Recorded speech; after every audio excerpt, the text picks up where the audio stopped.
Nothing like waking up some good sci-fi music.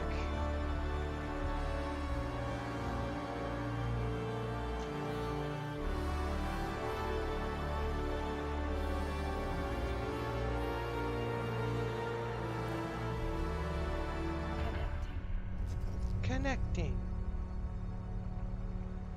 I'm already connected, baby. Live and in living color.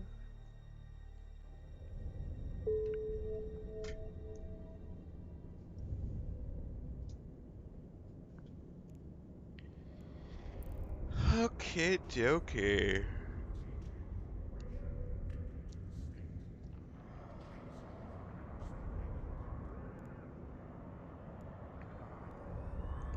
I am live later than I liked because the server restarts in like 15 minutes. So I probably won't start anything super intensive until then.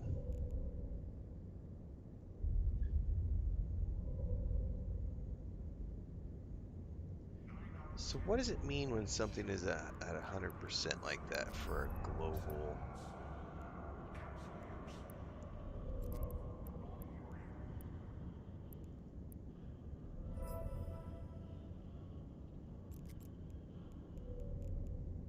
Because it's a campaign.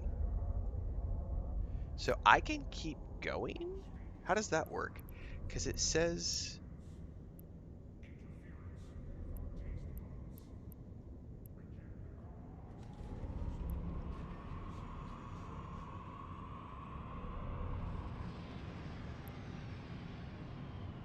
Yeah, how does that work? Because mine Plague class, technically that's done, right? But yet it still shows up. Tired of investing in structures just for them to be destroyed? Check out Sukhavestar planet-side property listings and run your future install.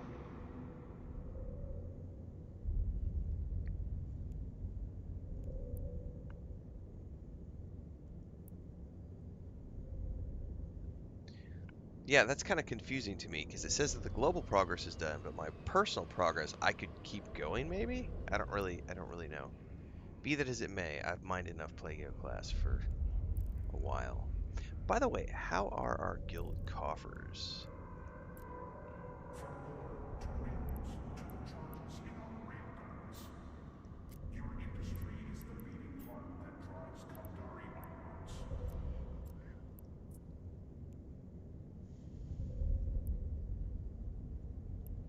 Somebody needs to be reprimanded for throwing metal scraps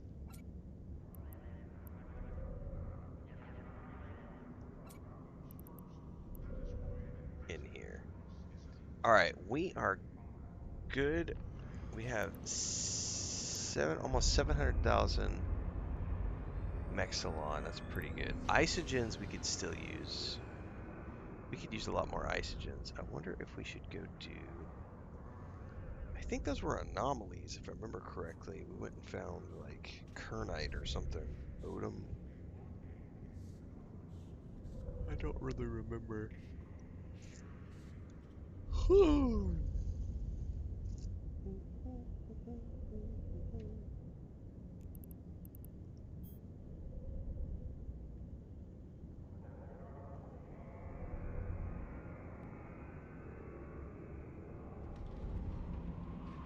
Every day, Gray. Every day.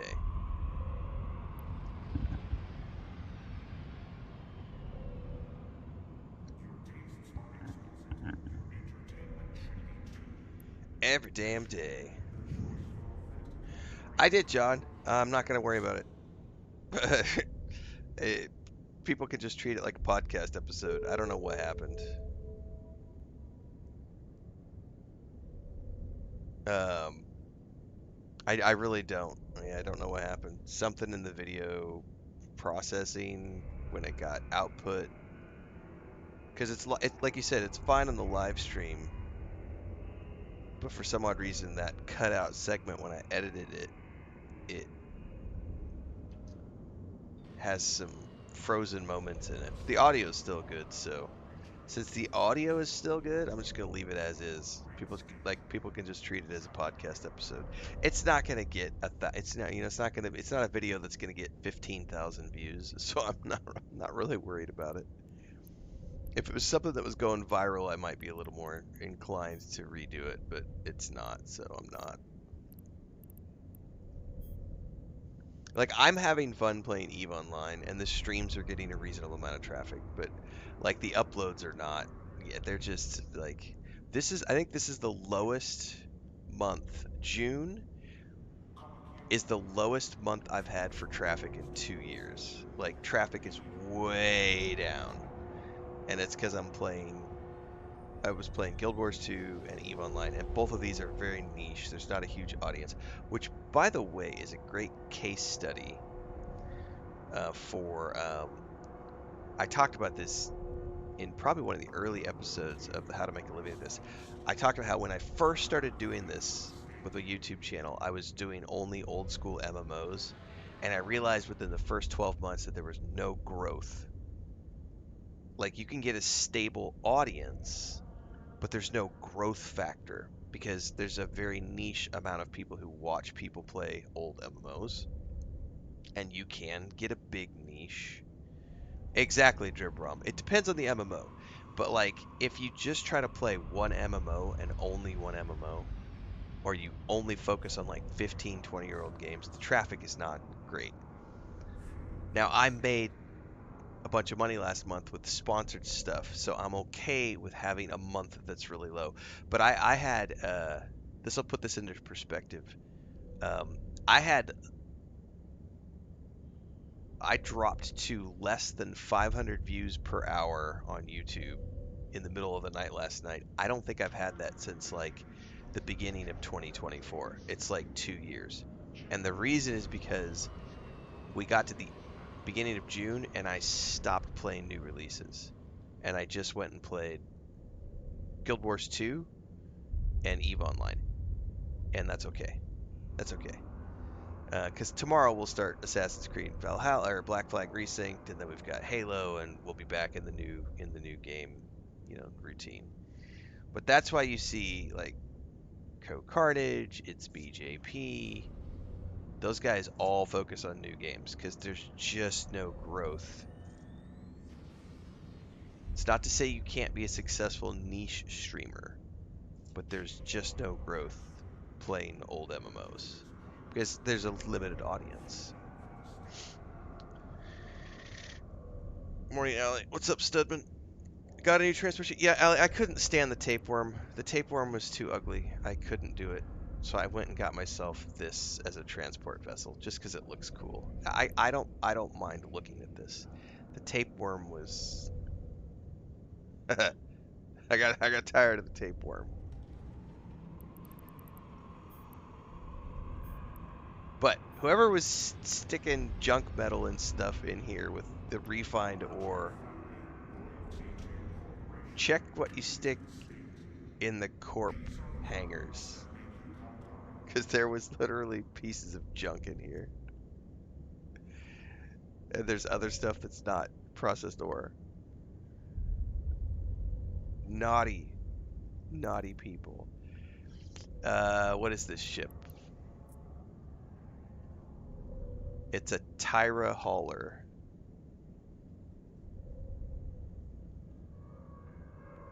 Tyra? It's like a Caldari thingy. It just looked really cool, so I was like, I want one of these.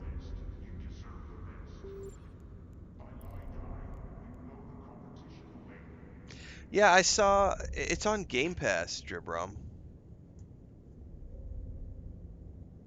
Yeah, it's on Game Pass as well. I saw it a couple days ago when I was on my Xbox.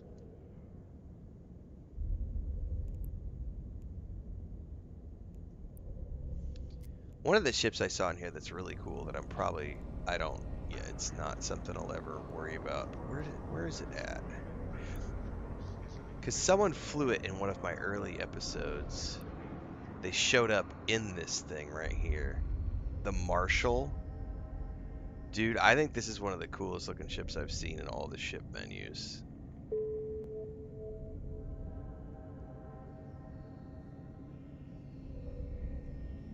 And that's like a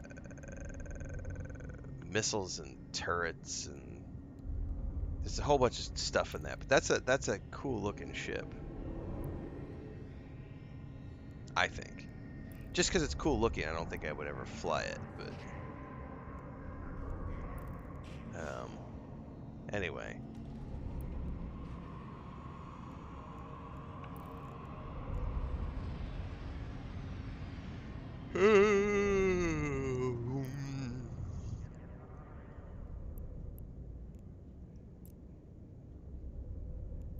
Don't put junk in the 7th Division or the Corp hangars. I was just saying.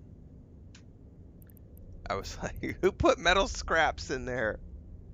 Naughty. All right, I'm gonna put these back in. Is it 1st Division? 2nd Division?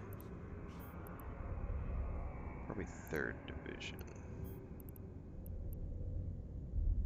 Because I can't use those on any of these ships.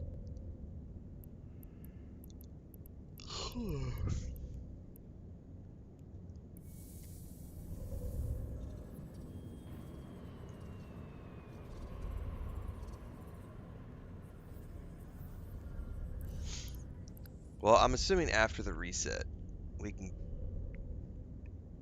go do some ice mining if that was the thing you wanted to do, Allie. Rationing, repatriation, conscription, for the state. No, I know, but there's. I'm just reminding everybody who puts stuff in the guild hangar. Somebody did it.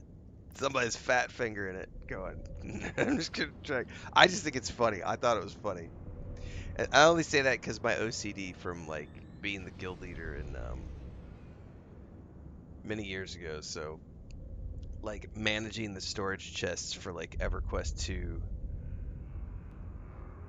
and World of Be sure to Warcraft bring your for ration raids and card everything, as they and vacate the station's illustrious I hated residents. that job.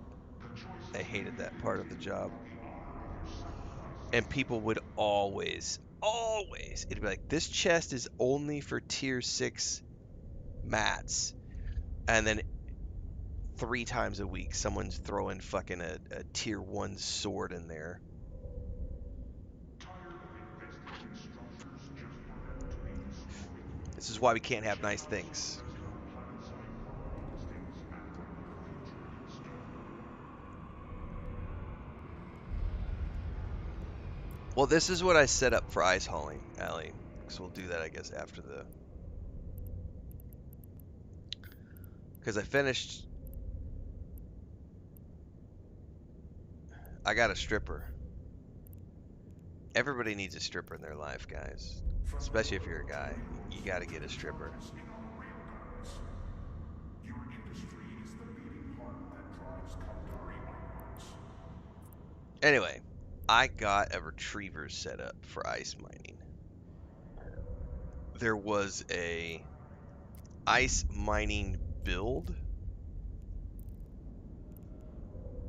It may not be the most beautiful thing, but it is set up for ice mining. Ice harvester is what it says, and I have all the modules and I can use it all. Reject the call So of the makers of other theoretically, benchmarks. according to the PVE fitting that I fit last night, that thing can do ice mining.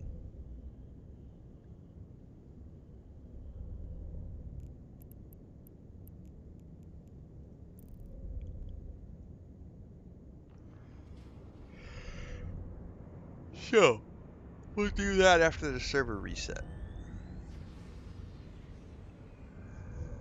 Sailing to the black market, sailing to pirates and traitors. Trust CDP for failure price or stay And then I away. have this ship and another ship both training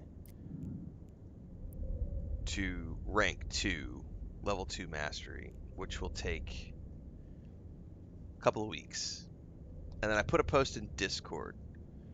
I don't know if you had a chance to log into the normal disc into my server Discord, Alley, but we were talking last night during the stream, and there's I don't know, 5 or 6 people that said they could potentially get together on Saturday mornings to do like if we want to do mining ventures or something on like Saturday mornings. Starting the 18th, because I'll be busy this weekend. And yeah, there's a new daily login for like 13 days or something, which is related to that Vanguard thing. The station honors all returning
citizens from beyond the borders of our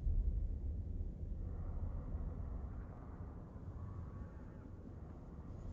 Kandari. Login campaigns for the win.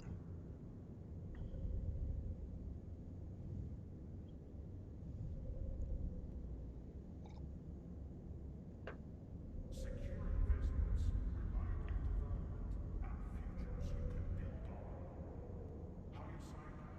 you can build on. How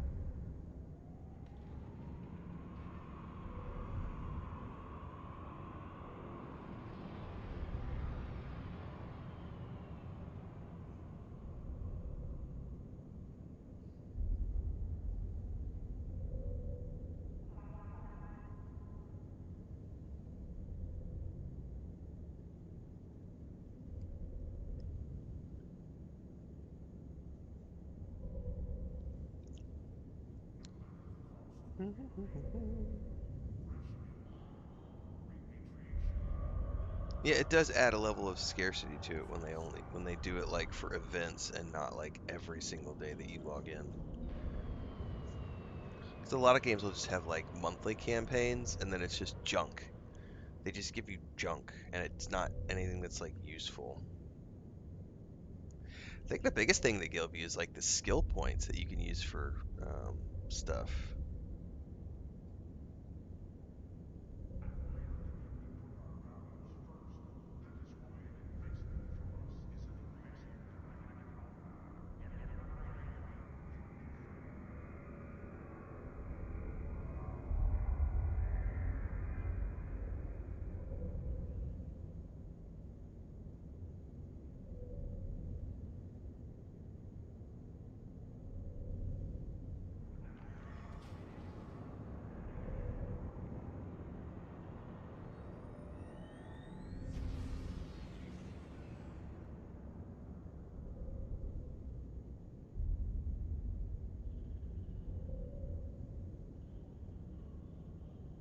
Your tastes are exquisite.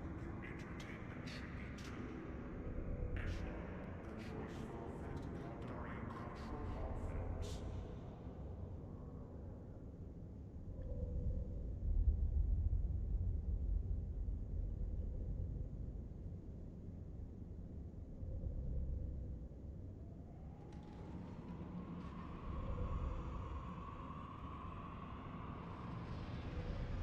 Yeah, if I were to log into like Star Wars: The Republic, I think does dailies. They have like campaigns, like nonstop, and a lot of it is just junk I'll never use.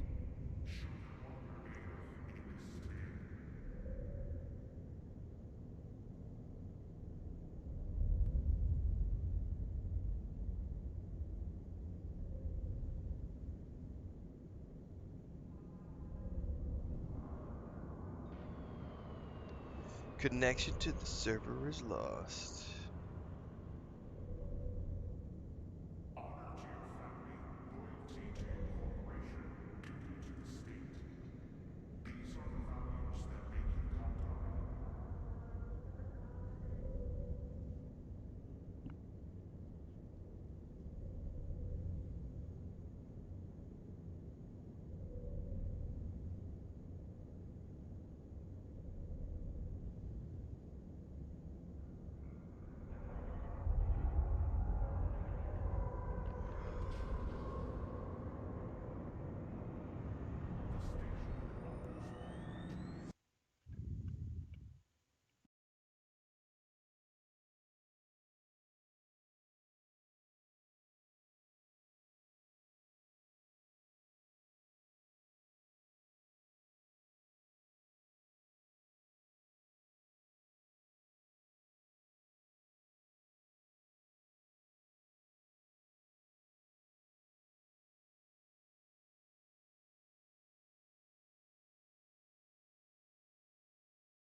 I do like the music, man.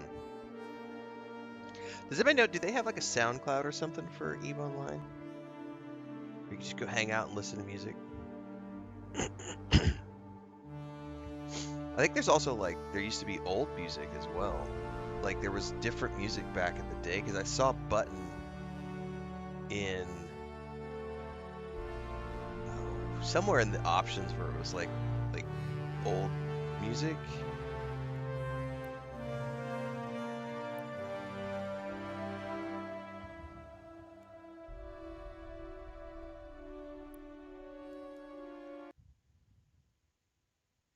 Oh, it's got a small patch. A patchy patch. Would you look at that? Would you look at that? It's a patchy patch, my friends. All right, well, if we're getting back up, I'm going to go hop in Discord. And actually, I'm going to go get more coffee before I hop in Discord. Make sure we're getting logged back in. They used to have a SoundCloud, but it's not up anymore.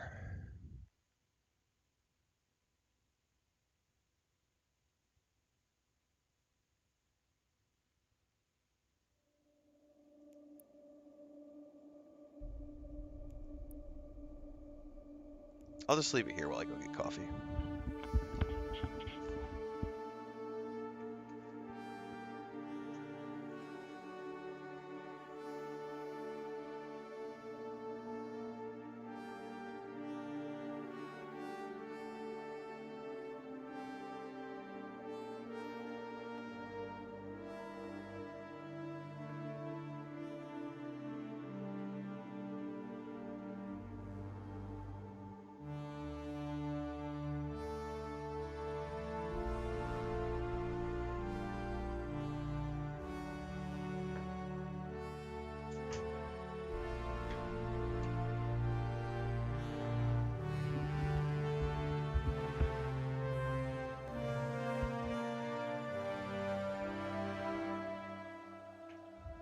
You dropped me a link to the OST. All right, thank you very much.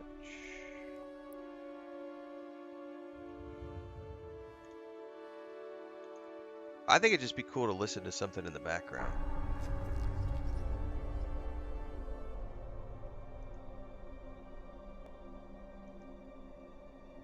All right, good morning. Or afternoon in your case.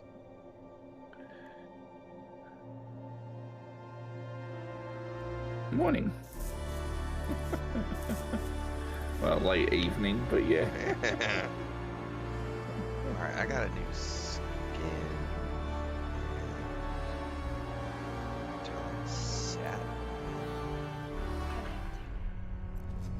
Hang on, I gotta turn the sound down. No fine.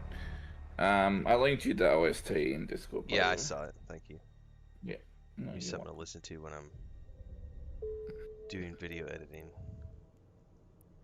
I get so bored when I'm doing video editing because I'll be sitting there and it's not even video editing. It's just when I'm cutting all my streams into playlists. Yeah, That's just like, dude, it's so boring. I'm literally just like taking something and cutting it into hour-long chunks, adding thumbnails.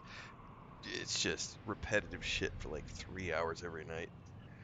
but the thumbnails alone are probably the most annoying part. Yeah, it's just number download, number two download, number three download, number four download, number five download, number six download. The nice thing is that the tools for YouTube have gotten better over the years because it used to be I would have to copy paste descriptions to each individual video before I publish them out and tags. But now there's a mass select button, and so you can mass select 20 videos, right?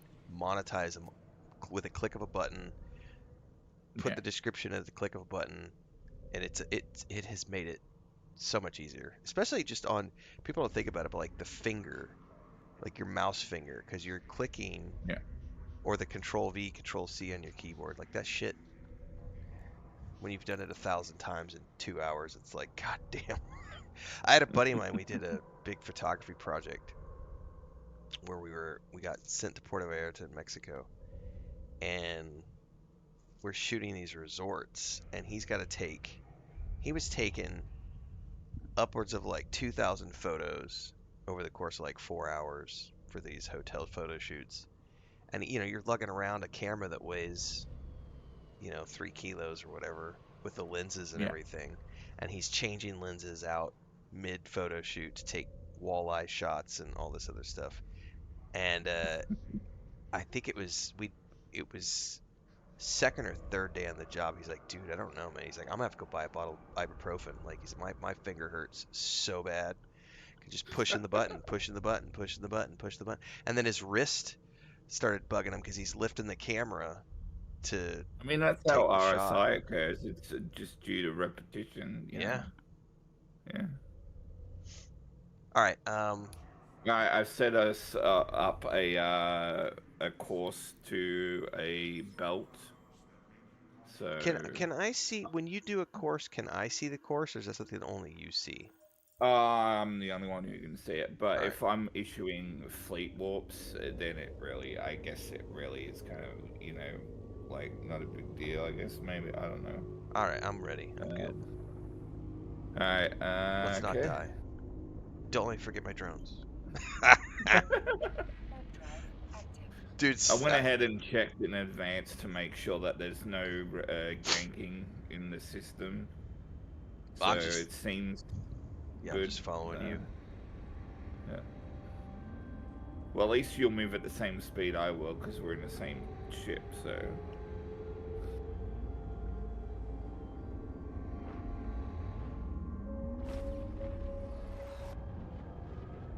What did you say about same ships? Oh, we're in the same category of ship. We're in Oh. a retriever. Oh, we're both in Yeah. retrievers. Okay, cool. Yeah.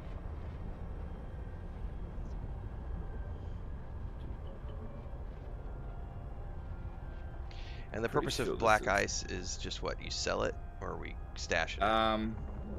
I mean, it's basically the primary resource for space travel. It basically is a fuel, I guess, from what I understand. But yeah, the main purpose is to basically sell it.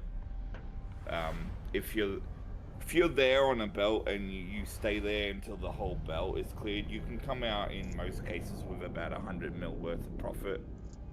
If you're in a fleet with, like, say, an orca, for example, there's gonna be other people there. So my hope is when we get there that there will be a few orcas on the belt that will just send us a fleet invite and they'll provide the buff for us, and you'll be able to like compress the ore down and whatnot. Are these generally safe activities to do?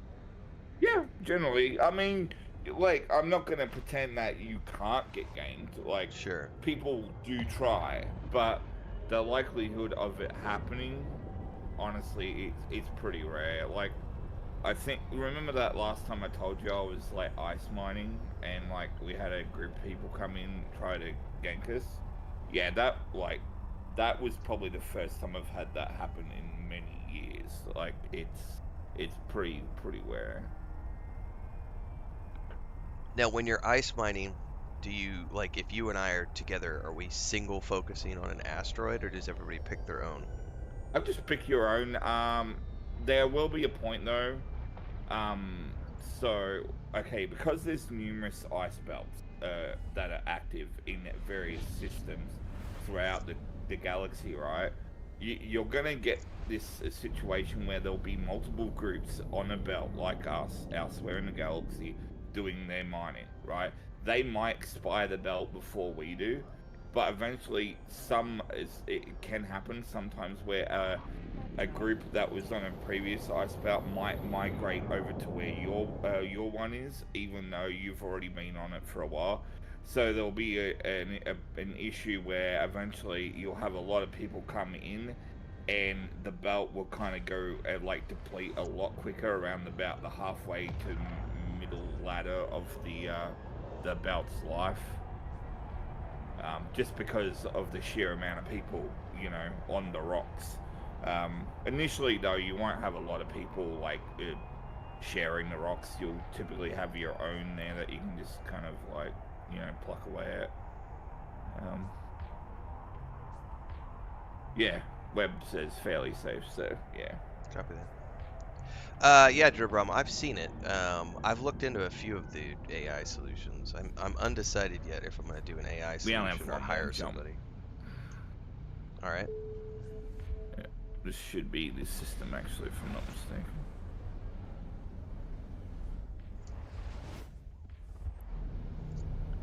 Yep, this is the system. Alright, get ready. Your first ice belt. It's a sight to behold.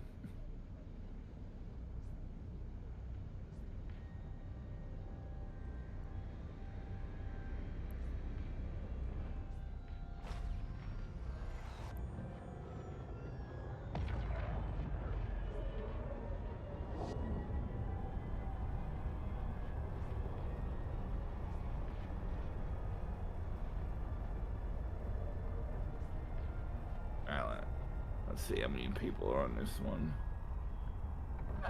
Not a lot of people. I've seen one before. Oh wow, there's a few orcas there. Holy crap.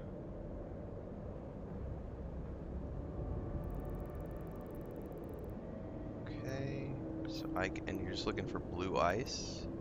Yeah, just any one of those ice When it says asteroids. 300 units, what's the difference Okay, between? so they are of higher concentration than the other types of ores. So like one unit is worth a lot more than a couple thousand units of like normal ore. Okay. So like it scales differently. Um, there's a bunch of ice rocks down the bottom part of Yeah, I'm the going over belt. here. Yeah, yeah, me too. Just pick any spot you like. I'm gonna hail one of those orcas for a fleet invite for the buff. I wouldn't go too far away from them though, because the Oh, buff I only don't. reaches Hang about on. Well, I don't 83 know. I don't km. know how all that stuff works. So there's Okay. no. These are all taken. I don't want to Yeah, no, you're fine. do a faux pas. Oh, here's one over here I can get. Alright, where are you in relation to me? You're right there. Okay, cool. Alright. There you go, mine away, and I'll see if I can get an invite from one of the uh, um, invite.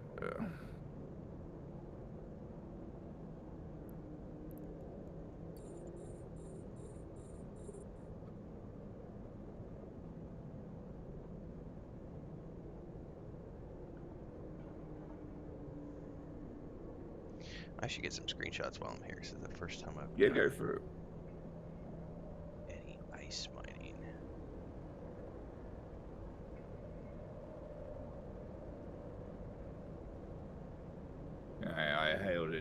invite, so hopefully we might get one.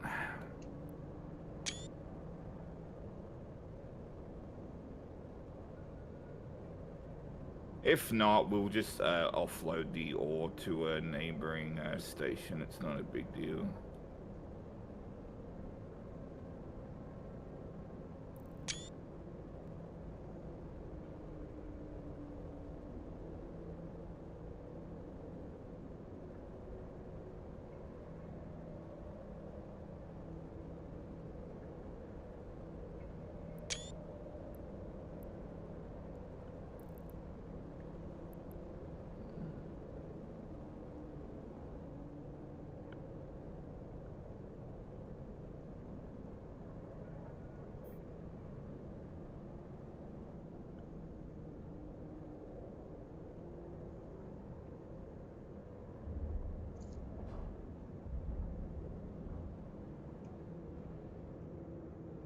Well, they're not fucking around.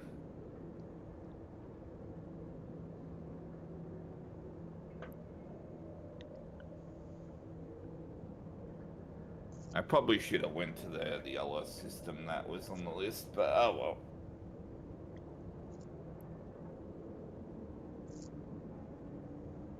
Yeah, I guess I'm not the only one asking for an invite.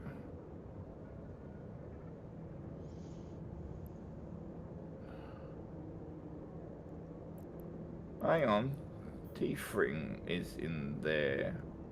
Yeah, I've been in a group with them before. I'll see if I can hail him. Now, out of curiosity, so if I go into my mining hold, it says nothing found, but I'm... Yeah, it's because you haven't completed one cycle of your Oh, mining these beams things yet. take a lot longer. Yeah, or they're something. slower. But yeah.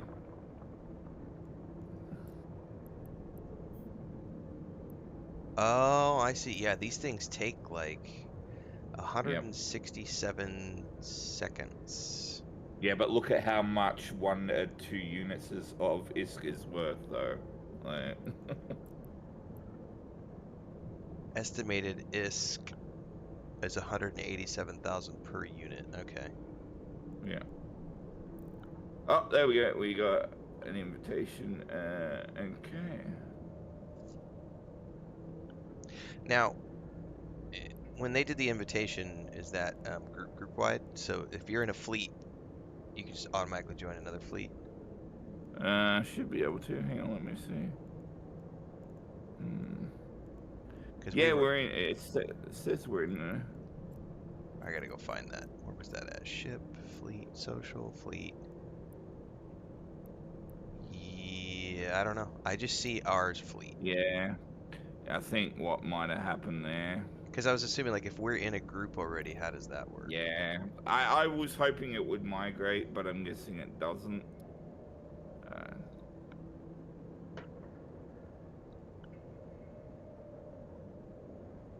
Alright, see you, Webb. Thanks. Have a great day at work.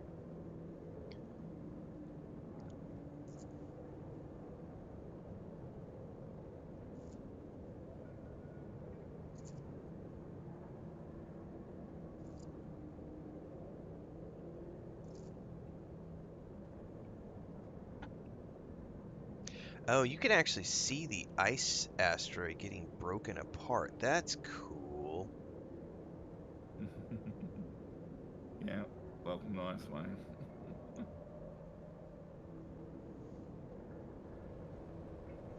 Yeah, they the ice asteroids actually, funnily enough, had a recent graphical overhaul, new meshes, new textures, the whole 9 yards.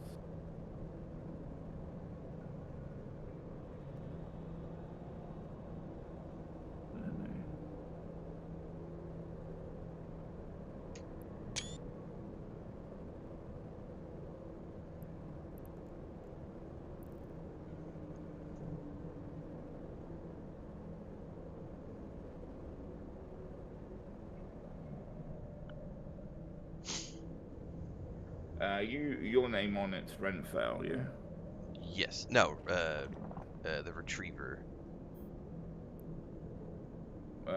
Yeah, but they can see your name too. Oh, I have no idea. Yeah. I don't think Yeah. I put my name on it, did I? Yeah, it's showing up on my overview, so I'm guessing. Okay. All right, leave our fleet and oh, um, hopefully they give you a fleet invite. How do I leave fleet?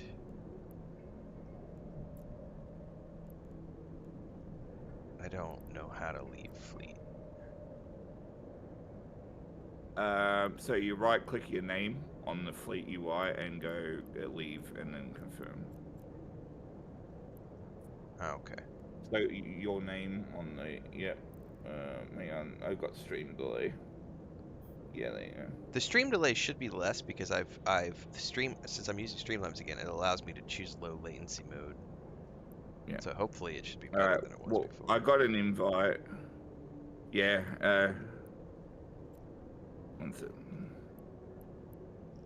All right, they're gonna try again. They tried, but you weren't quite out of the fleet yet when they did it. That's fine.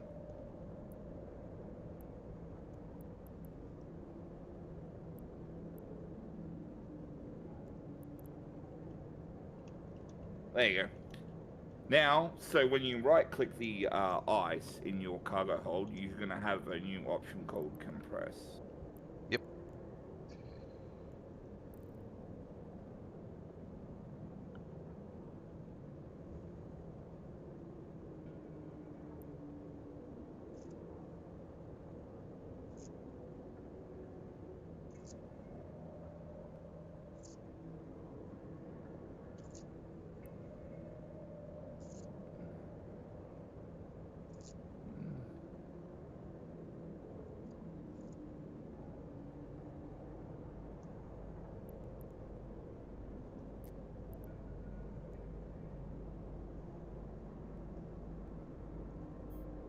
All right. Well, there you go.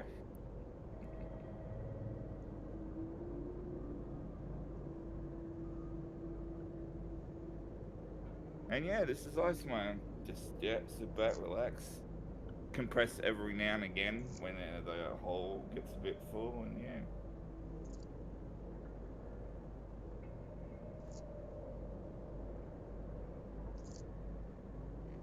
And then you just haul this back and sell it on your Yep. By the ice. time so once you're full, and assuming that it's all compressed, you can walk out with about close to 100 mil of ISK worth of ice just in that one run. Maybe more. It just depends. I don't know what kind of modules you've got on your fit there.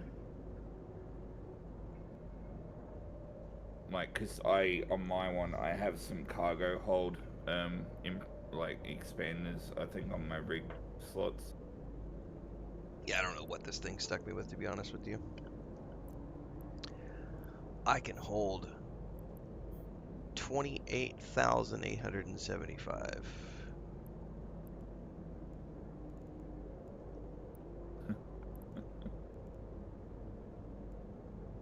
Yeah, I don't think they gave me any cargo hold. It looks like it put defense stuff and Oh damage really? control with some ice harvester I mean, upgrades. that's not a bad fit. It's just ideally, I mean, I don't know.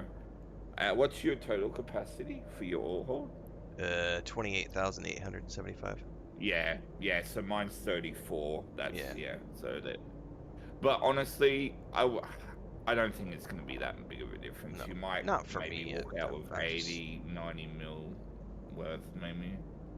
Just depends. plus my Cavalier. I don't give a shit. Like I'm fine. My attitude is like I'm good. I'll probably only ever do this whenever it's like I'm not gonna go Yeah. do this solo. You know what I mean? Like this will be something like okay, like if this is what everybody wants to do today, we'll go do this today. Yeah, yeah, like this I mean, I got like a few days still left on my meth skills in order to provide the compress function on my orca. So once that is done, yeah, I can definitely take us out all to a nice belt Yeah, and do it I like was that. streaming last night. I put it in Discord, and there's like 5 or 6 people that had said they could probably get together on Saturday mornings, and I think Webb had said that he had an orca as well. So between Oh, you and nice. them, and then I've got that's the that's like 11 days away or something. Is the 18th? It's just because today's my last Eve Online session until then. Oh, okay. Yep. And so I've got I think I have 10 days of skills training right now. If I look at my yeah, 10 days, 23 hours of skills training. So and it's literally to bring this retriever up to mastery rank 2, Nice. and then so by the time and then whenever we get to that point, I think Blackthorn and Lou had said they could both fly security. So if there's two people doing security and like two or three of us with mining ships, we could like I don't know whatever. Yeah. I would say to make it well worth it, probably have like one person on an orca and at least two on like a mining barge. Yeah, Um, and then whoever else wants to run defense. I don't know if any of the others have a mining barge. I have Um, no idea. We'd well, have to wait until we coordinate for a yeah, we'll weekend. coordinate that. But yeah, What's up, Samurai?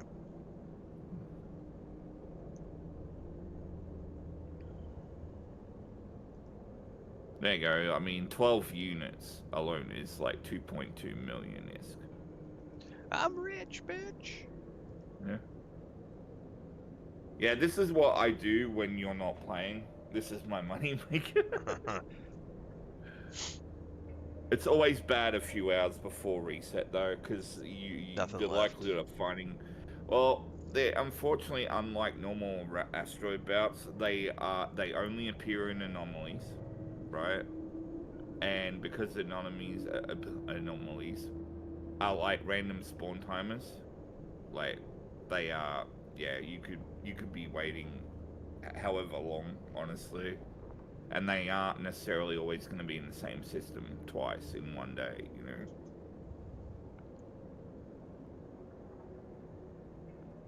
I just saw somebody in the fleet has the name Zek McCracken. Zek McCracken. So I remember that being the first video game that I can remember my like the first video game I remember being introduced to on the PC was Zach McCracken and the Alien Mindbenders, which was a text.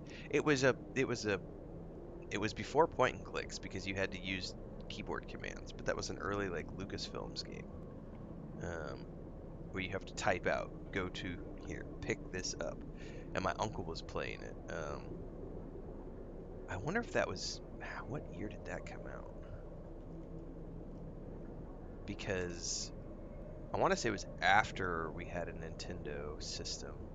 Yeah, classic 1998 LucasArts graphic adventure games. I would have been 8 or 9 years old.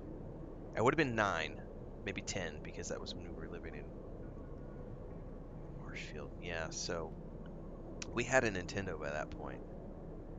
Um, I think the only Nintendo system I ever owned was the 64. Prior to that, I never owned a Nintendo system. yeah, our grandma got us one in, it would have been, man, I don't even remember, 88, 89, something like that, 87, 88. I don't really remember. Yeah, Whatever that was year it around about it. came Oh, out. sorry. The first console my family ever owned was an Atari 2600. Yeah, we didn't have one of those. I just remember my grandma got us one because it was a big thing, and my dad got pissed. I told you not to get these kids that stupid video game system. Yeah, see, I was fortunate in that regard because both my parents were nerds. Yeah. Yeah, so and back then in the 80s, like nerd was pretty rare. Like, Yeah.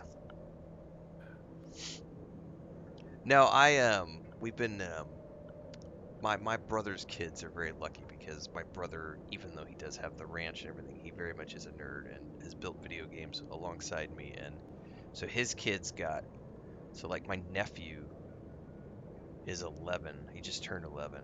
He has been I mean, I think since he was 3 years old, since he could pick up a controller, because my brother always liked fixing old consoles, and he had it as a side gig for a while. He would like refurbish Game Boys and Xbox first generations PlayStations and stuff.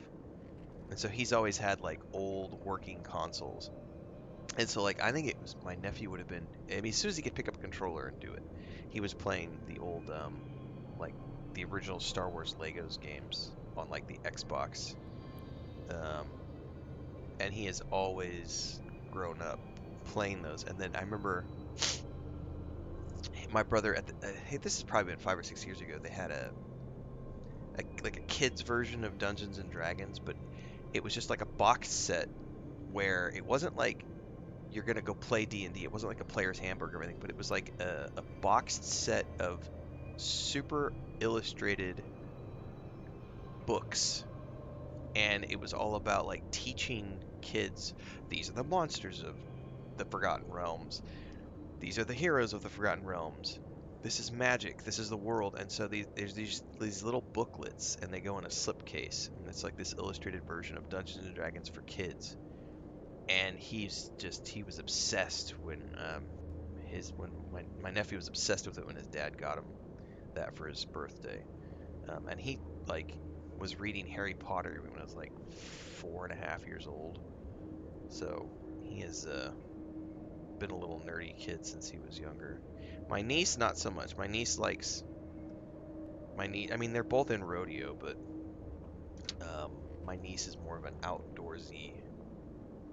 She likes to play Yeah. with us when she can, but she definitely is more like, I'm gonna go. She literally just had a bad four-wheeler accident Oof. like 2 months ago, and like took it off a ditch and had to go to the hospital because she cracked her head open, and Oh, ouch. she full on like split her skull.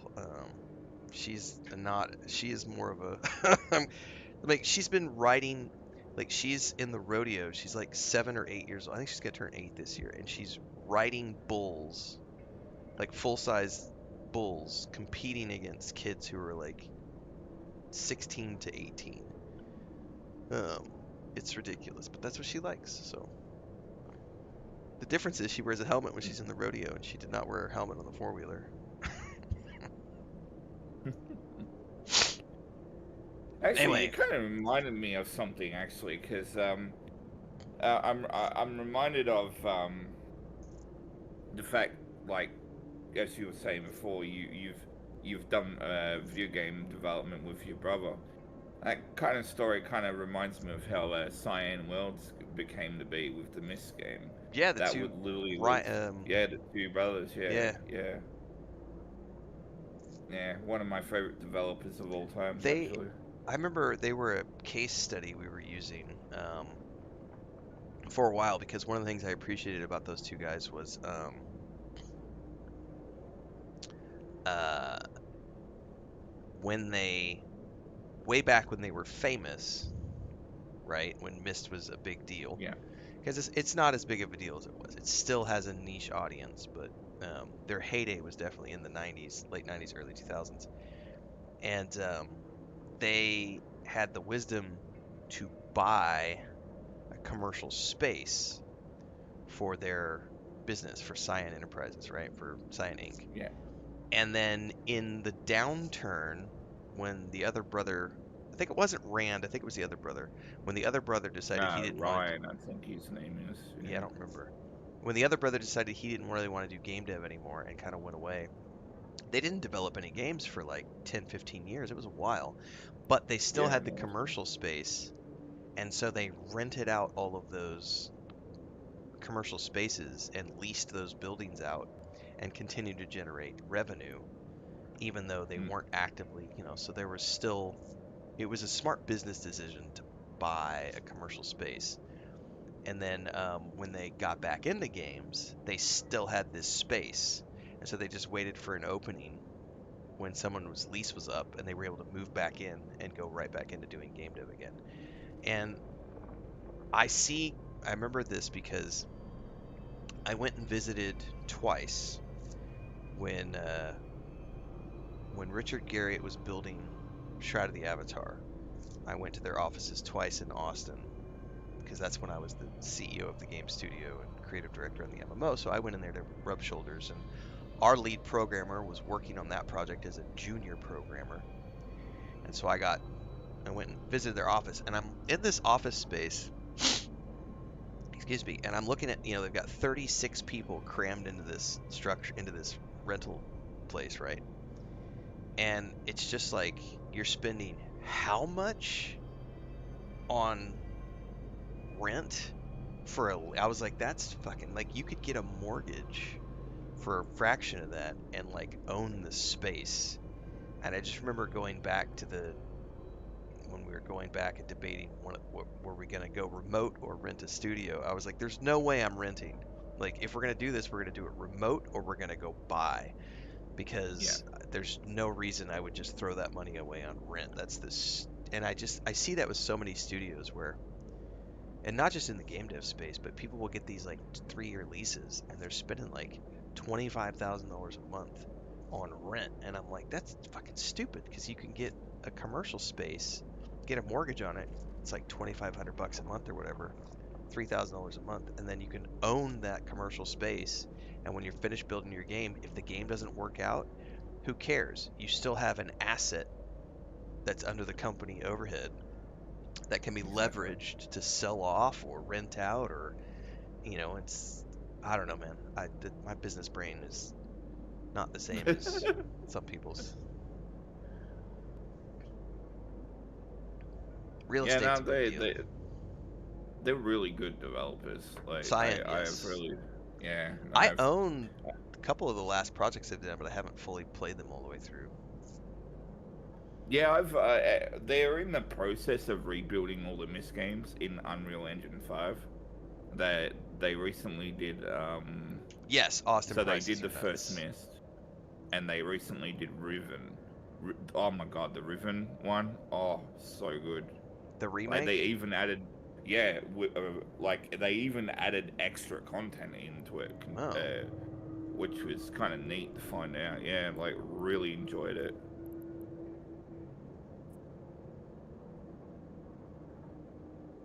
Oh, compression Oh takes yeah, it I would. way down. Yeah, it does, right?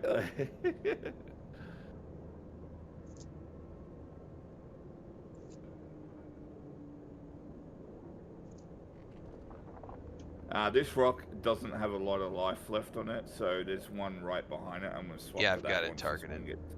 Yeah. Well, the other one only has 77 units also, so The one behind it should have about 200. well, your behind is not my behind. It's Yeah, all good. relative to you, it There's should. multiple right around us that Yeah, are I mean, within. pick any you want. It doesn't really matter as long as it's got enough units on it to go around. You know?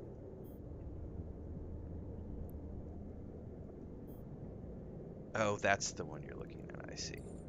Yeah. There's one at the far back that no one's even bothering to mine, though. That's kind of funny.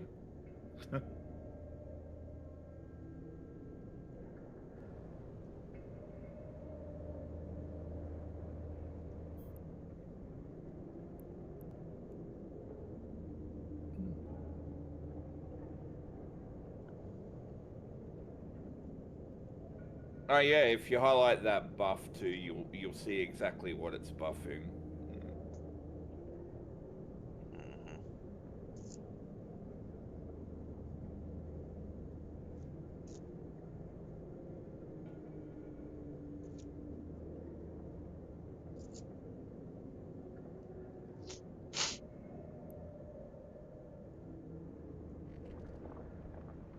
Oh, you like lease places out, do you, Lou?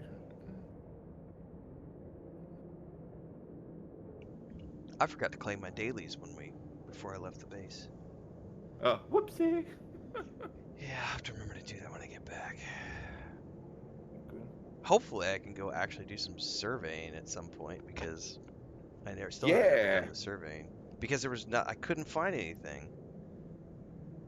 Well, I hope next time you try, you'll have better luck than you did. I mean, I don't know how long that event was planned to be I think running it's for, but pretty much wrapped up, or at least the people have done it enough that I don't think there's as much competition, and they've moved on to other things. So well, I hope so. Cause damn. no, that was like 2.5 hours or something. I couldn't find a single relic or data site. What's funny because I built up a survey shit around about the time that you were like getting into it. I was thinking to myself, you know what? I wouldn't mind giving a hand at like the survey aspect of the game because I haven't really dabbled with it much. And when I found out that that event was like causing problems for you, I was like, well, to hell with that nonsense. I just left the shit just sit there in my at the station.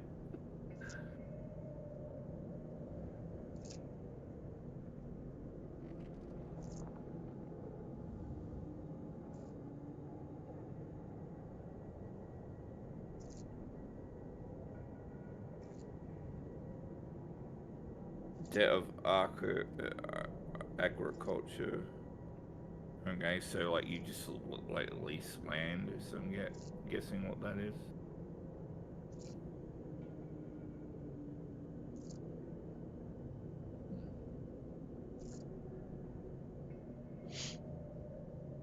One of the biggest gutted departments in the current administration, Department of Agriculture.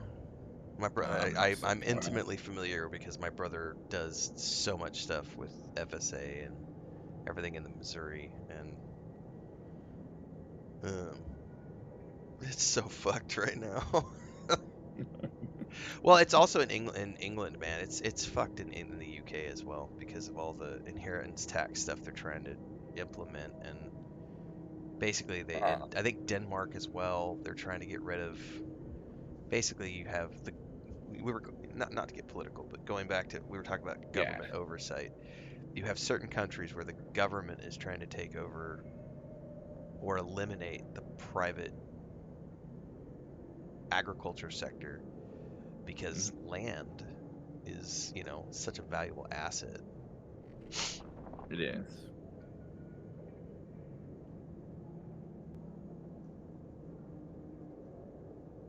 Yeah, yeah, it's so weird because like I mean I try to refrain from involving myself with the politics side of things, but it's so hard to ignore that shit online that I just kind of adopted the mentality lately where if it's in front of my face, I might as well just see what it's about. But yeah, I've noticed that yeah, a lot of the stuff that the UK seems to be passing into law lately is very reminiscent to some of the stuff that the US is doing, Mm. which is kind of unfortunate, particularly with the trans community. The trans community right now is It's regrettably, it's fractured anyway, you but it because of know, legislature, correct. Well, I can't. I yeah, mean, it's a little different now, but like I've listened to like if you listen to Ian McKellen talk about it yeah, and men of his generation, right, who were growing up when it was like illegal and they could arrest you and chemically castrate you in the yeah, UK. Like that to me is such a mind-boggling concept that you could like want to live your life a certain way and then you have this oversight committee telling you, "No, you're not allowed to do that." No, no, we're going to yeah, arrest you. And it's not like I can understand we have rules for crime. You know what I mean? Like don't unalive someone. That's an important yeah. one to have, right? Because that's not good for society. It's like, but when Well, it's just like, that's like rational right, it's like I want to have deduction. pink hair, and someone's telling you, oh no no no, you can't have pink hair. No no no no Yeah, no, we're gonna arrest you and shave your head and put you in yeah, we're gonna wire you up to this machine, and we're gonna make you understand and rewire your brain so that you never want to have pink hair again because pink hair is bad. yeah. What the fuck? Yeah, I am kind of grateful in that regard, being in my country, because yeah, we have some pretty good laws in terms of protecting, communities, particularly minorities, and the LGBT community at large. I mean, Pride is a pretty big deal here Good in my morning, sweetie. state. One second, Allie. I got my granny's Yeah, just you're walked in. fine. ¿Qué pasa con Blancanieves? Compressing away wheel. Sí, está durmiendo ya y tiene muchos colores. Tú tienes muchos colores, también tienes tu camisa de elefante.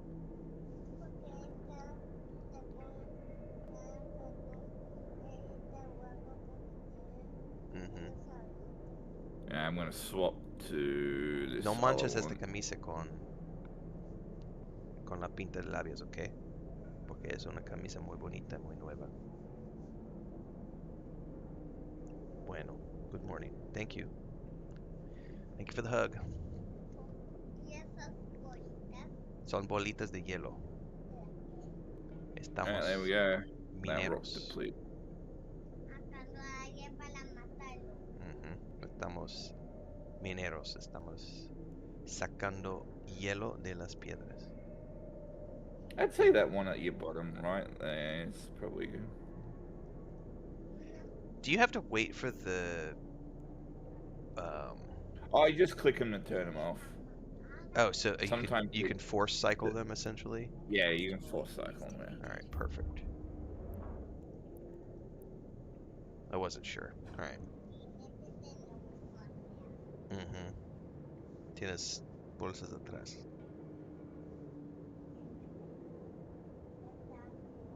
Son shorts nuevos, ¿verdad? ¿Dónde está Cristina? Okay.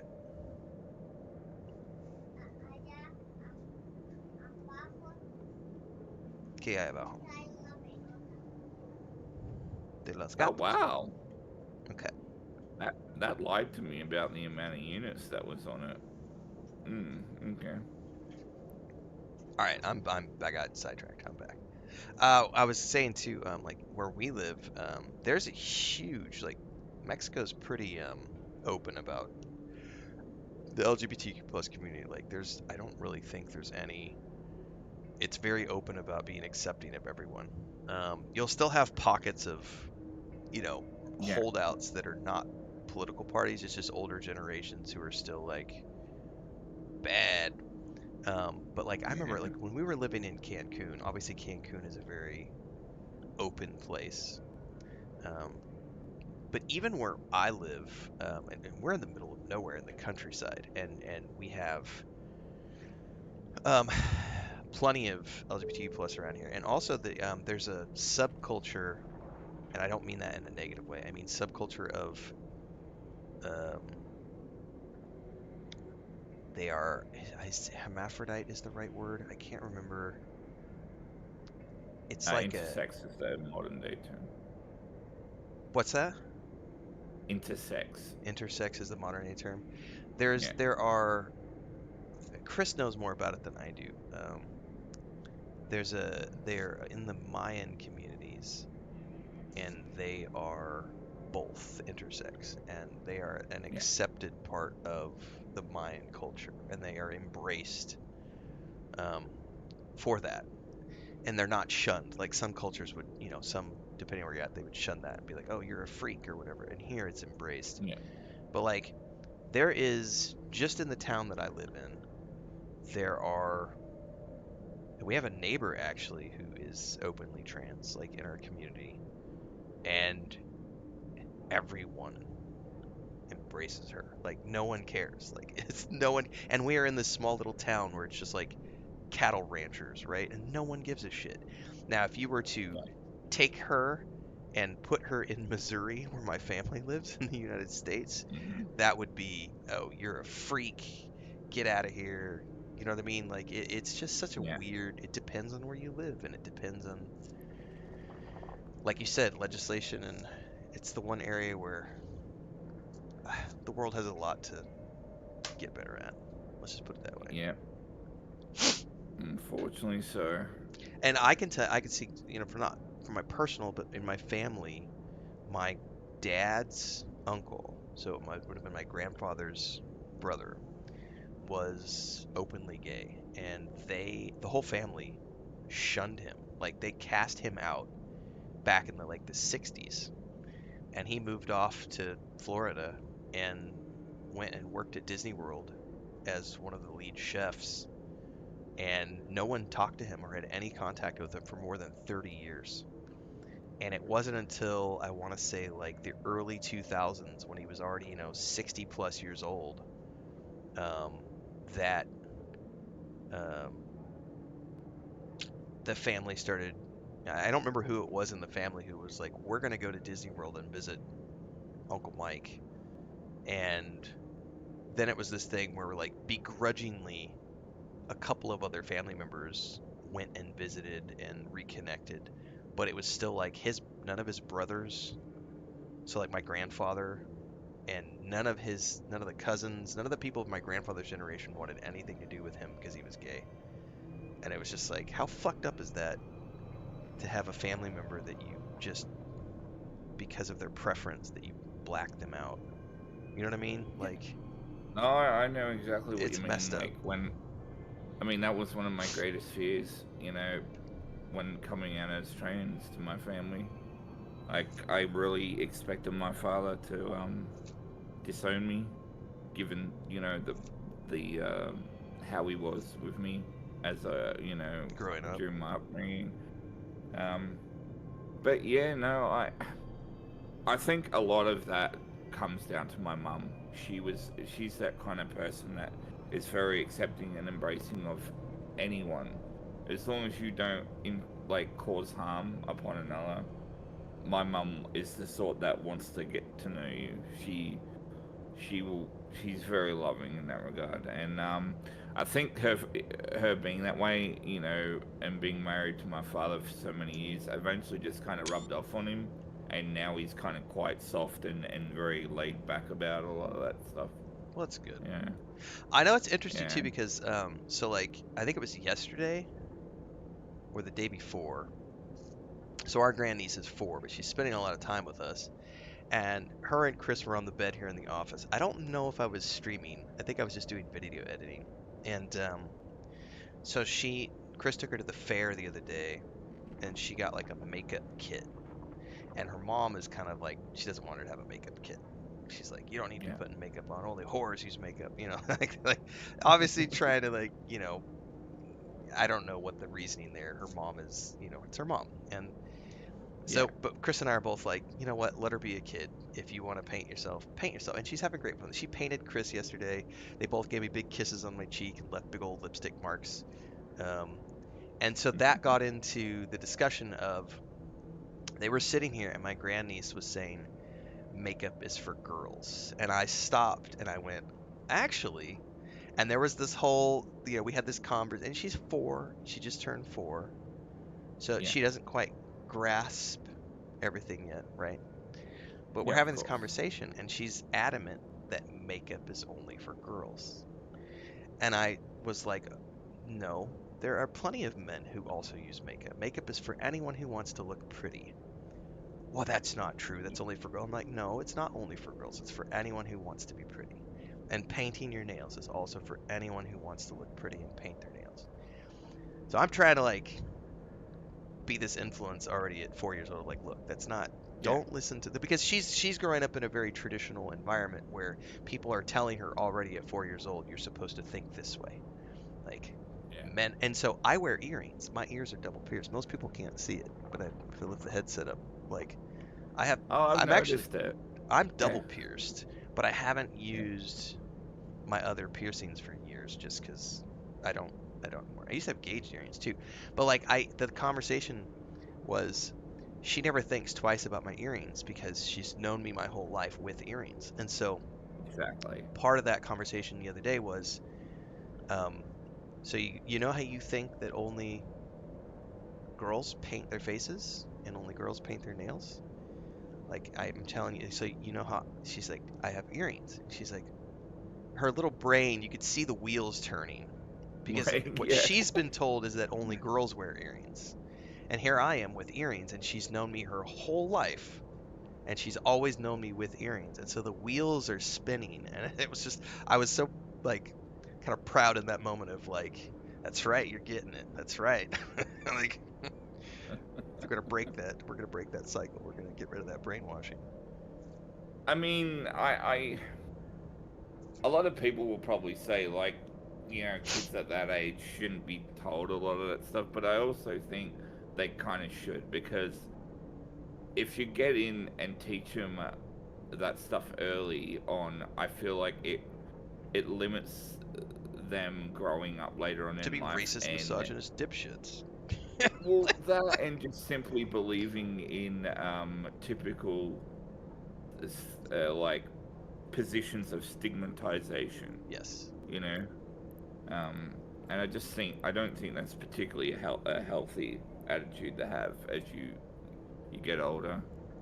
Believing those tropes of the makeup, for example, and things like that. Jerome says you should show her portraits of nobles and kings in the 17th century. Yeah, everybody's wearing Yeah, wigs and makeup. exactly. Yeah, and let's not talk like forget about the Romans with their friggin' like their those head pieces or whatever they were like. Yeah, I think there's a big difference though between I have to think about how I want to say this because there is a difference between helping a young mind be aware that there are many different ways to live life and that you should be accepting of everyone. That's there's that, and I think it's important to have discussions about things so Absolutely. kids realize early that everyone's different, etc. But then the I would say the opposite extreme end of that is, like you say, when they're so young, there's nuances to that conversation. I don't want to say it can be difficult for a young mind to wrap their head around some of, because there's the whole aspect of also gender change, like that kind of Yeah. stuff. I think Yeah. is definitely better left to an adult mind to. But that's also the same conversation about like birth control, because I know where I grew up, you have like schools actually have more rights than parents with minors in terms of offering a hormone changing substance to young teenagers, and that can mess up your whole life in terms of your hormonal imbalances and stuff if you're getting on the Yeah. pill when you're so young. And I think that there are things that are definitely better left for adult conversations in adulthood, but at the same time, I think one of the biggest things is just helping young minds to understand that there are many different ways to live life and we shouldn't, because racism is taught, it's not inherent, Yeah. because Agreed. kids, like, they don't care what skin color someone is or if someone's gay or straight or trans. They don't care about any of that shit. It's Yeah. adults with programming that say that's bad. And yes, actors have been wearing wigs and makeup for thousands of years. Yeah. I mean, the whole industry of like shows and movies are built around that. And streamers. Don't forget streamers. Yeah. Streamers. Yeah. Even streamers. Yeah. I mean, everybody who's in entertainment is going to paint themselves up at some point.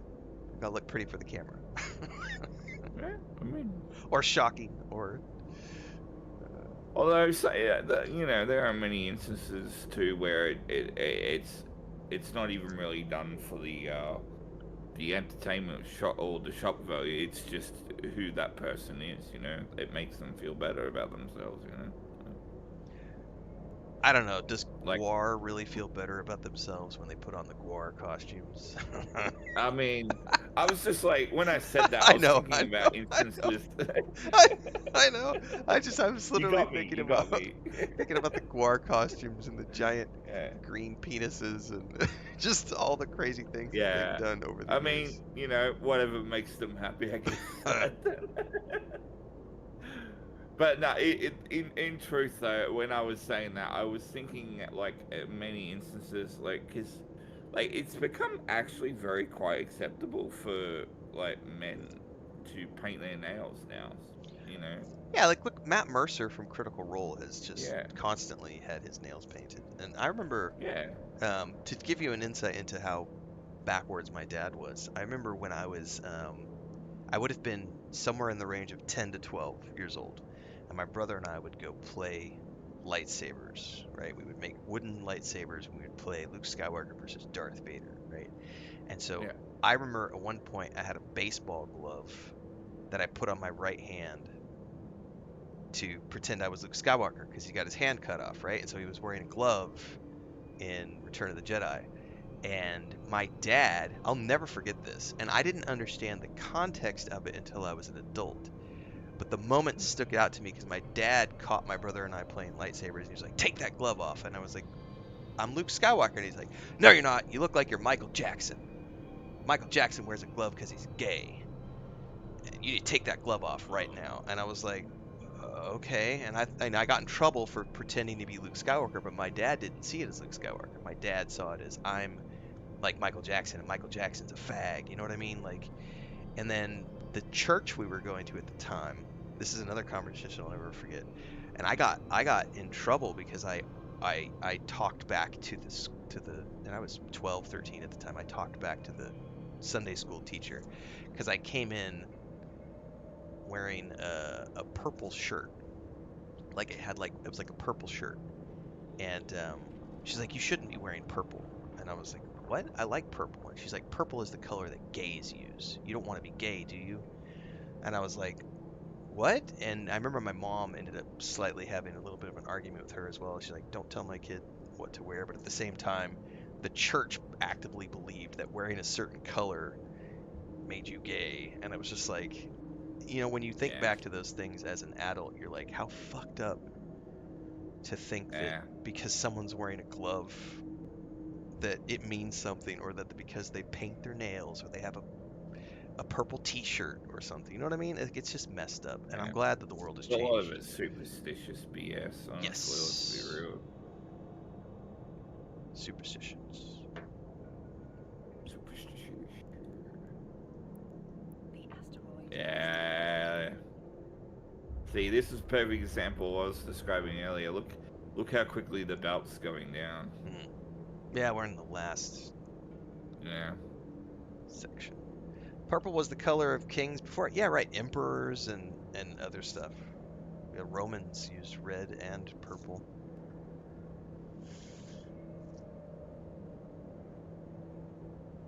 I mean, that's the the frustrating part about like all that though when you really think about it, because like symbolism can be a thing for good, but it also can be abused for the many examples you just gave. You know, it's Good luck at the like dentist. purple JK, I just is a caught very that. symbolic, color for a lot of things that represent movements, minorities, diverse groups, things like that. Um, I know like this particular color that's associated with the Women's Heart Association and things like that.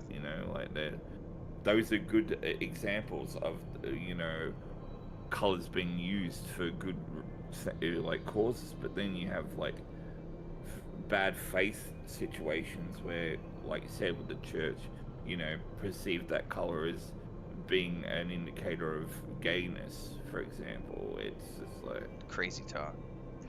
yeah. Yeah, Napier was saying over on Twitch that he has a dentist appointment. I think I said Napier. Hopefully I didn't say JK. But yes, good luck at the dentist, Napier. Superstitions are crazy, man. It's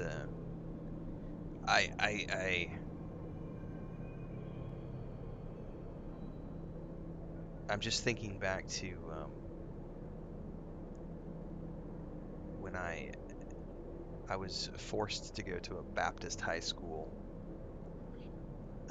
and I got kicked out because I had an argument with the pastor because I came in with he was the pastor and the principal, and I came in with like 3 days of stubble at like 17 or whatever I was as Yeah. a junior in high school, and I like confronted him in front of the whole class that he was judging me based on my outward appearance, and they were telling me all the time at church that only man judges you by the outward appearance and Jesus looks at your heart.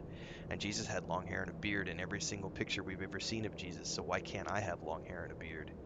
And Exactly. dude, it was just like my 17, 16-year-old brain was already like, what you're telling me makes no sense. Like, you're telling me to believe something that you yourself don't practice, because we're looking at a picture of a dude on a wall who has long hair and a beard, but you're telling me long hair and a beard is wrong. That makes no sense. Purple is bad because why? Like, what are you talking about? Yeah.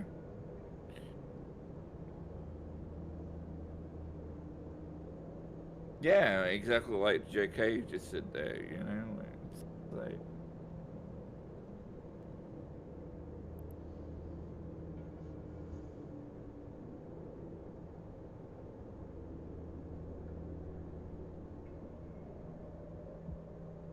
yeah, I'm asking the group if they plan to migrate to a new boat, because this one's about to die.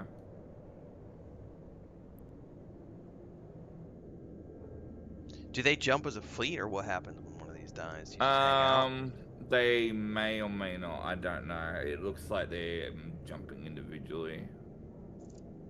Ah, yeah, they're moving to Brefell. Okay, yeah, let me, oh, okay, so what I'll do is, uh, see, I'm not fleet group. Okay, so if you just go to the agency, right, you'll see a listing there for ice under resources. Just go to the system called Brat Peely, or Rapele? that's, yeah, Uh-huh. that's the one, yeah. And like set destination. Well, we're not Yep. going there right now, are we? Yeah, you might as well, because that rock, those last couple of rocks are gonna die any So just jump moment. through Stargate now. Yeah, go for it. Yeah, I'll meet you there. Brapelili. Yep. Yep. Yeah, the names are weird on some Nope, of these. nope, They're nope. hard to Stop, stop, pronounce. stop, stop, stop, stop, stop, Hey, stop. your drones? You forgot your drones? Yes. God damn. I did catch myself though. Like I saw the Yeah, warning good pop up, job. and I was like, wait, wait, wait. Warp drive active.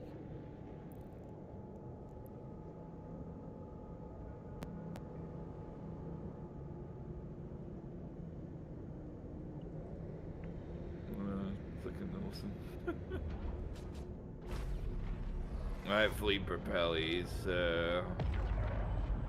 good. Like it's not expired. It's literally the adjacent system. One jump away. Not a bad. Alright. So when we get to Propelli, we're looking for an Yeah, anomaly that we go to. yeah. Just right click and go to anomalies and you'll see it there in that category.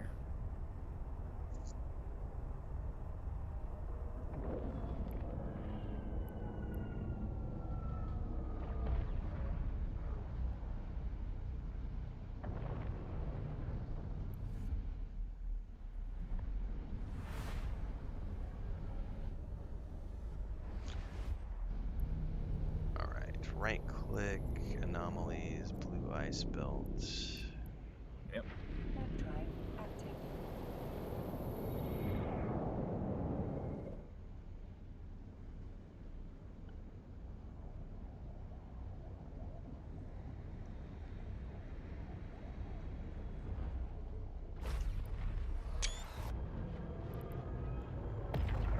Yeah, we're looking here. Oh yeah, nice amount of ice here.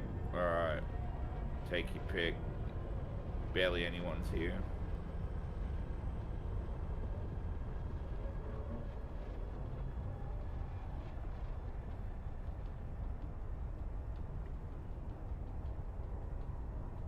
It'll take a few moments for the orcas to arrive though. They're slow moving those damn things.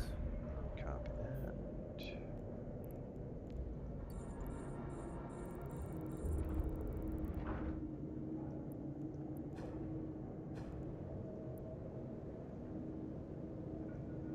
But yeah, this is basically how it's done.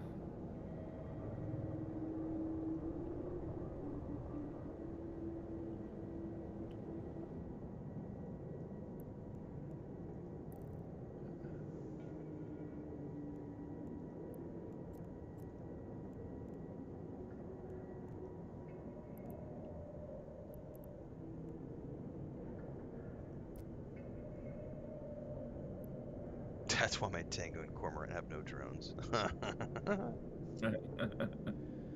Are we relatively safe here? I do need to Yeah, step yeah. away if possible. Yeah, don't worry. All right, I'll be right back. Yeah, the likelihood will begin.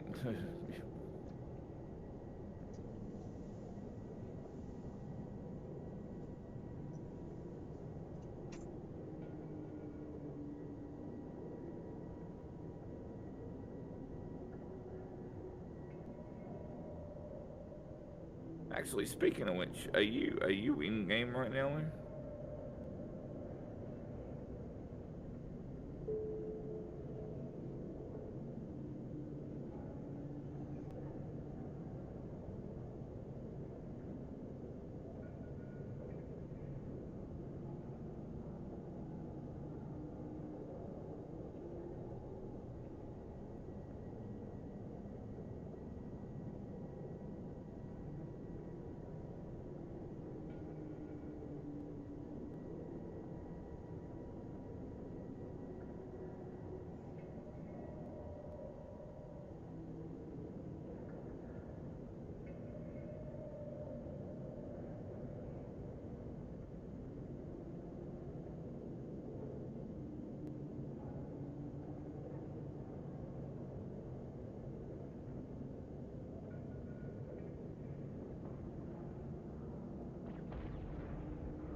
Yeah, it looks like that other fleet that was on the belt with us is jumping over too.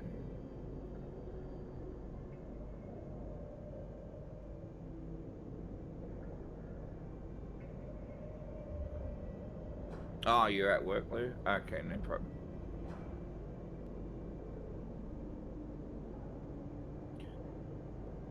I was going to ask if you wanted to bring bring your ship to the belt with us just on the off chance. You know, I doubt it will happen, but you never know.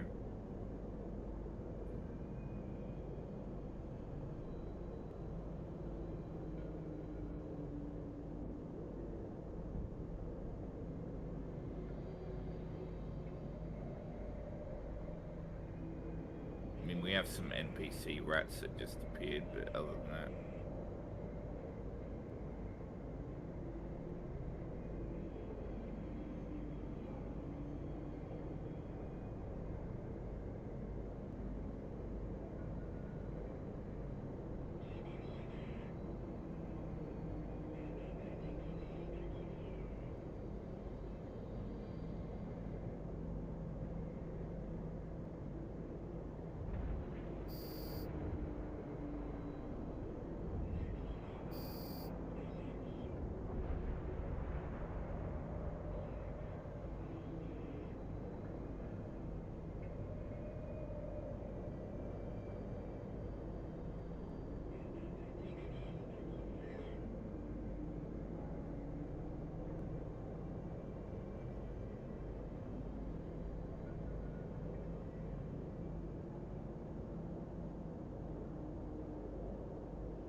Nice.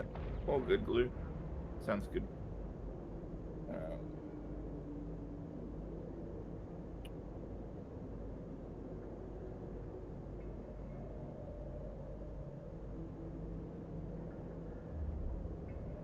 no problem.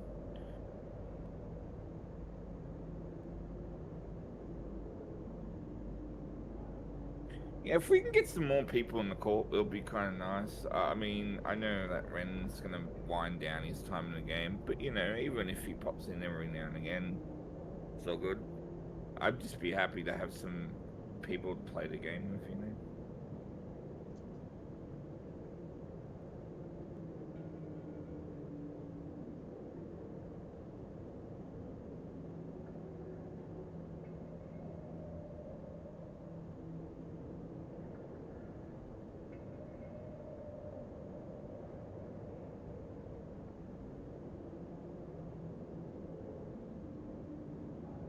Damn, our orchids haven't arrived yet. What on earth?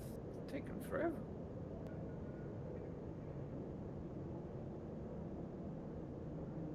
I really need them to arrive ASAP so I can compress down.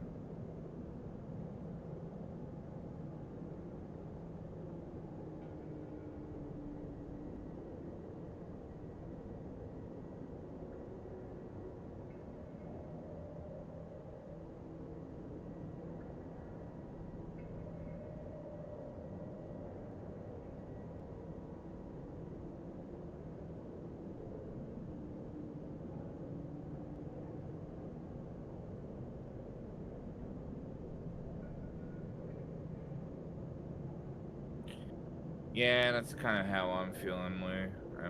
I'm not getting any younger.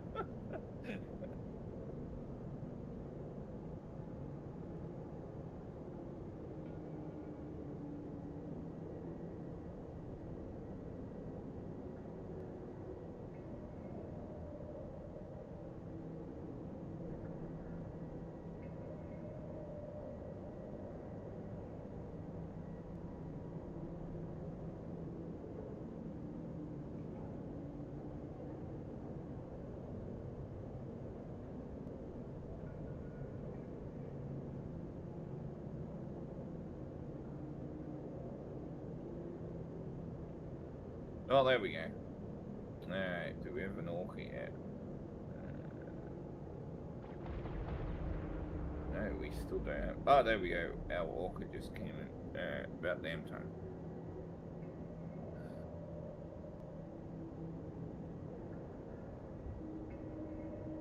They took their sweet ass time, but I'll take it. Ah. Well, they're right next to me. What are you talking about, game?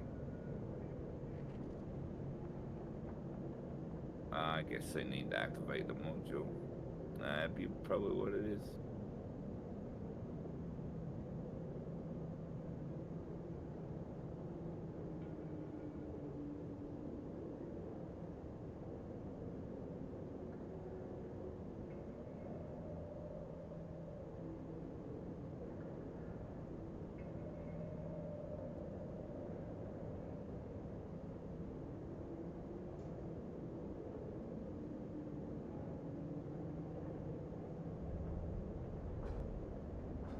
Whew.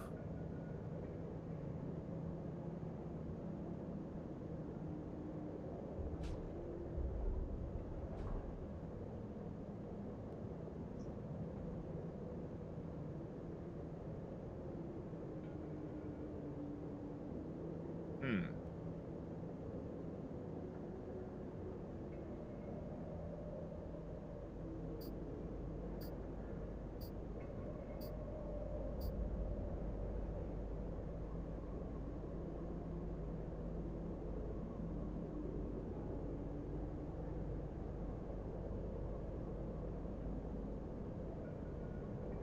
Yes, it's a very blue area, yes.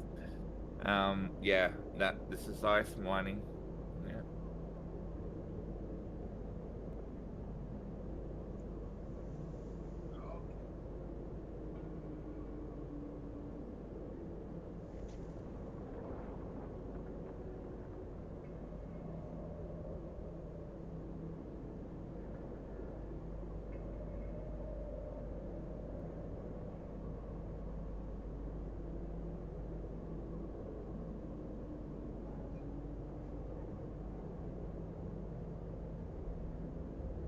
Ah, this damn guy needs to turn on his compression module.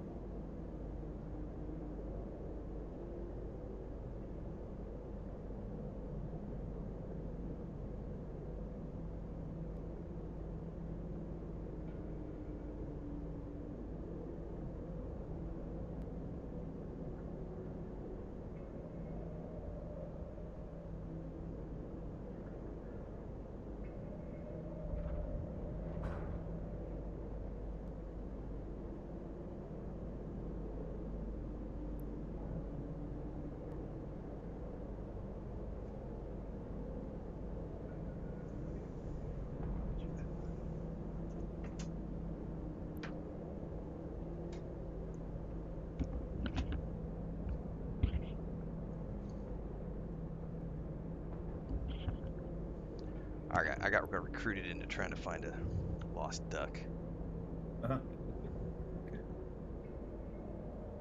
That was supposed to Yeah, just be. everyone showed up, by the way. I'm just waiting for this damn orca to turn on their compression module because Did they not you're compress? getting full. I mean, they need to enable it, but yeah, they haven't enabled it yet. I don't know what's taking them Ship so long. cargo full. Yeah, You cannot yeah, I compress need. these items right now because a member Yeah, of your that's fleet. right. Yep, it's because they have it turned off. They might be Um, AFK. yeah. Yeah, standard morning for me. Right.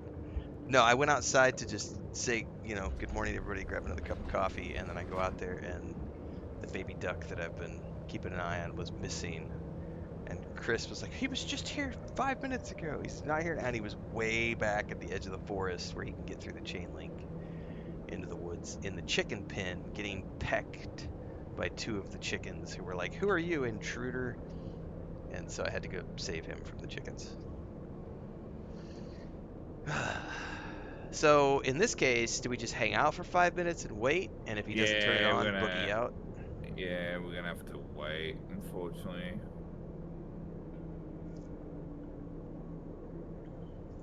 Because yeah, I'm getting close to full too, I and am. without I think the end of this cycle I'll be full because one of my mind things already turned yeah, off. I typed in fleet chat to ask them to turn it on, but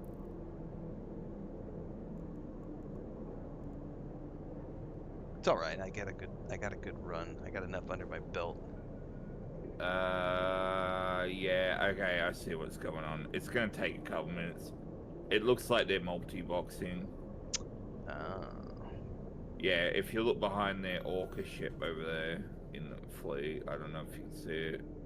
There's the a other bunch orca of way over there, the Thuringer yeah, or whatever. the one in our fleet. Yeah, it's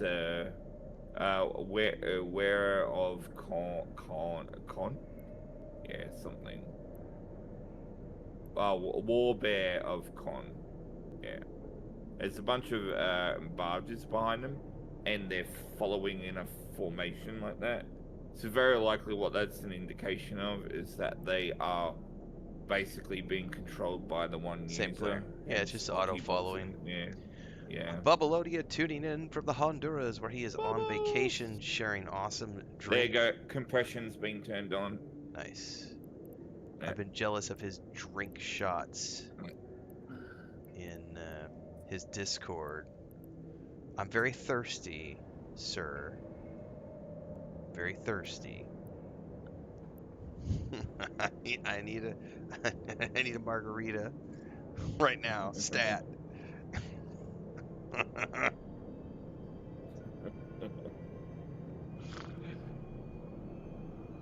Yeah, I mean, I'm not typically a drinker, but God, the odd drink now and again, I wouldn't mind. I drink a lot less than I used to, but I don't know. I was talking about this with Chris the other day.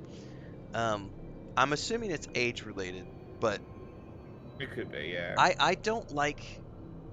I've always my whole life, especially when I'm like super active, you have an appetite, and I grew up on a ranch. I love red meat. I love beef. I love steak, hamburger. Yeah. And I have just over the last few months, I have not been craving meat in the same way that I have in previous years of my life. I have been like Yeah. gravitating more towards I like a good salad with parmesan and a chunk of fresh bread. I don't feel the craving to like always have a burger or a steak. I still like those things, but it's just I don't know if it's a weird thing related to just being sedentary the last certain amount of time where my body is just like, yeah, you don't need it, don't eat it. Yeah. I have not, unfortunately, lost my craving for potato chips Ah, and things like I hope you never Skittles. do. Potato chips. I mean, come on. Right? I love chips. That's like my number I would one be weakness. I would be totally mortified if I stopped suddenly craving potato chips.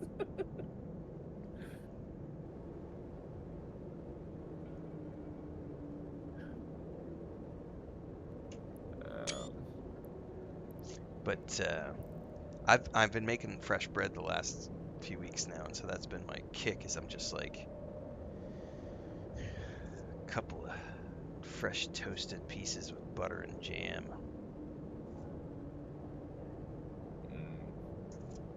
Tequila is always the soup of the day. I believe in that. I do like my wine and my tequila. I like a good scotch, but I don't like to have more than a like one or two drinks because if I drink more than a couple of drinks, I just the next morning I feel super dehydrated. Not like Yeah. hungover, but just like my whole body feels like a husk. It's just like, ugh. I mean, he'll do it. He'll definitely do it. Yeah, As I I'm drink my quite fourth fond cup of of. coffee. It doesn't dehydrate me at all. Yeah, I mean, I'm quite partial to vodka. I do like vodka, mixed vodka.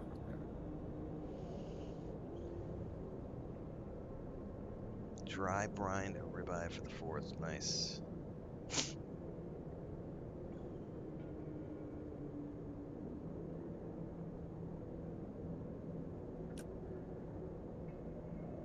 I Oh think, yeah, you're looking good there. You got about 200 something units still in that rock you got there. yeah, we'll be. This will be until I wrap up my session. Should Yeah. be. If no one else touches this rock, I'll be here for a while. It'll be a while. It's a fresh belt, and no one was really on it that much when we arrived. Tell you what, though, it took a while for our orca in the fleet to arrive. Oh my lord! Did you? So when you go back, Mm. do you have to uncompress the ore? No, no, just sell it as is, and And you'll are you get doing the insta sell thing where you just take whatever yeah, you get? Okay, yeah, perfect. yeah.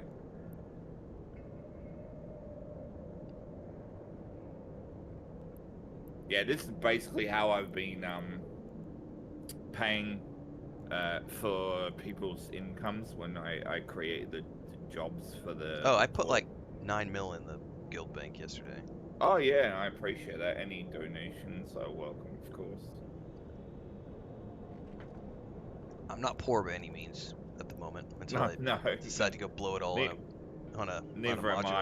I recovered my ISK from that loss on the skill book that I bloody bought the I mean, compared to these people who probably have 500 billion in the bank. Yeah, I'm not that wealthy, but you know. It's like when I play Star Wars: The Republic and I'm like, I've got 10 million credits, and somebody's like, yeah, I've got 700 billion. I guess I have never stopped playing. That's like an epic flex if yeah, if anything. My brother has probably played more of that game than I have, and I remember when we played together, the last time we played together, like 2 or 3, I think like 3 years ago, he pulled out like these, they're not even in the game anymore. He's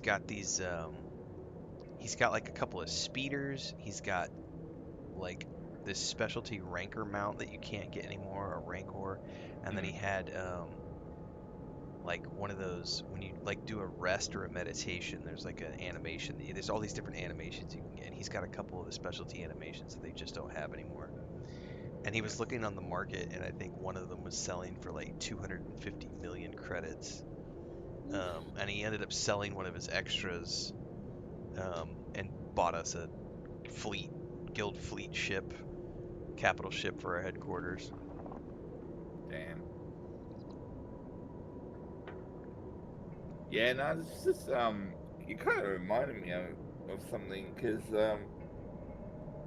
I don't know how common it is, but there are rare situations where um you know rare stuff like that in virtual in a virtual platform, whether it's a game or website or something, where you can like there'll be like real world value to very rare things. Yep. Like one example, Discord.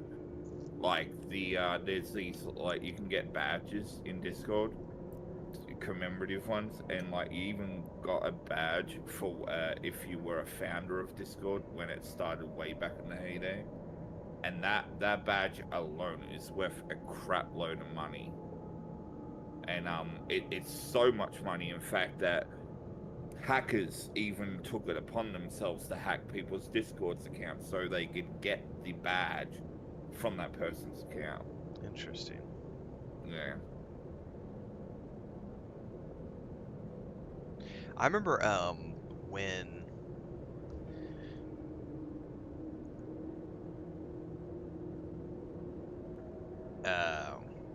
this is going to go back a ways. So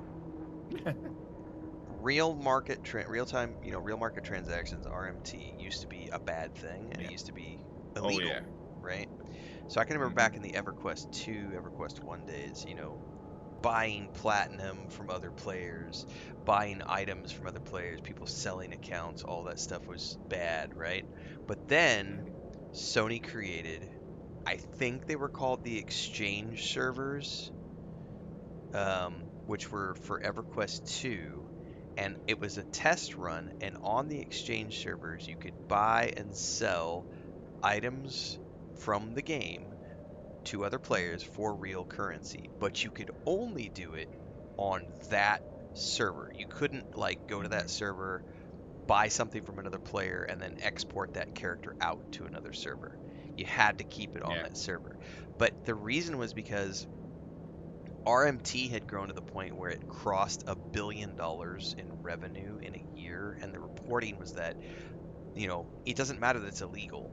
More than $1 billion of actual real revenue changed hands. And Sony went, well, if you can't beat them, join them. And so they created the Sony, the exchange servers for EverQuest 2, which that became then, now we're going to have cash shops where we sell items in game. Some people, I mean, a lot of these kids who play today aren't old enough to ever remember the first iteration of these things, but I've been around a little bit, children. I've been here since the old days. I And I mean, can, it's funny, yeah, because like that's what they've been like recently trying to do with blockchain in gaming, where they'll put like a blockchain value to an in-game item, and you can exchange that item via the blockchain. yeah. Right? Yeah.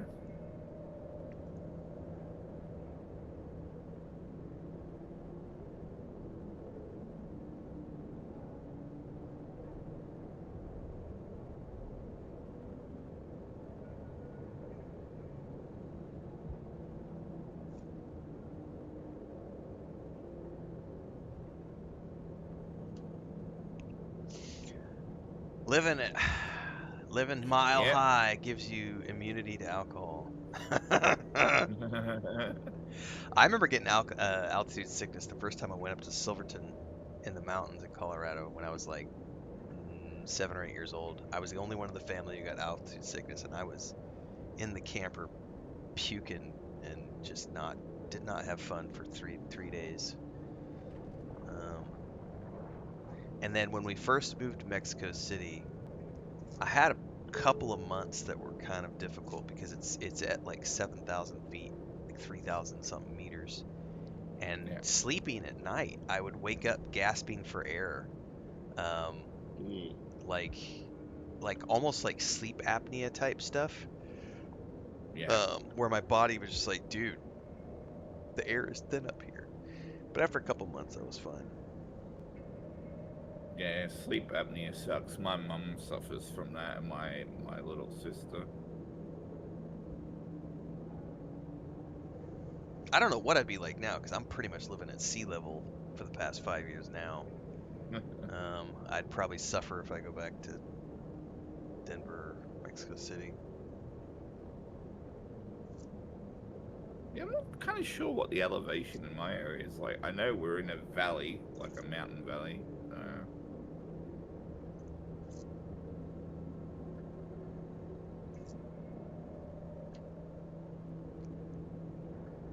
Oh yeah, random thing for chat's sake, but yeah. So the other day, my heating service uh, failed a routine maintenance check. Your what service? They had my heating Oh, your HVAC, service. heating and airing. Gotcha. Yeah, yeah. It's an old gas wall unit. Um, and so yeah, they sent a tech around like a day or two What's ago, up, Diggs? and it failed. The Yeah, Silverton flute, rocks, Bubbles. where the it's all like they did like this test thing where they check to make sure that the circulation through the flute Mm-hmm. works correctly, and yeah, that was the thing that failed. And so they literally had to basically cut the gas line and cap it off. And so now uh, they basically, due to the laws in Australia, they are legally obligated to provide a working cooling and heating service for the property. And so it looks like they're gonna install a brand new split system into the house. Nice. Um, I thought it was nice too, and I was pretty happy about Huh? it. Huh? But then I got an email today saying that they're gonna crank up my rent by another $20 fortnightly, and I'm like, sons of bitches. Oh, yeah, you're not getting it for free. Yeah, that's how they're gonna get me. But they also did offer an extension on my lease, so they're giving me another 12 months on my lease. So I'm like,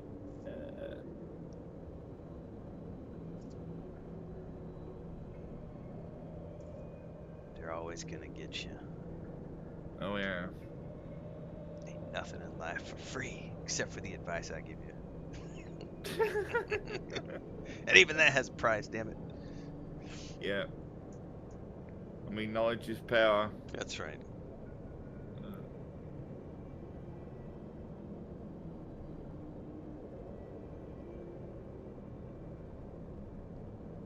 Hey there, Deeks.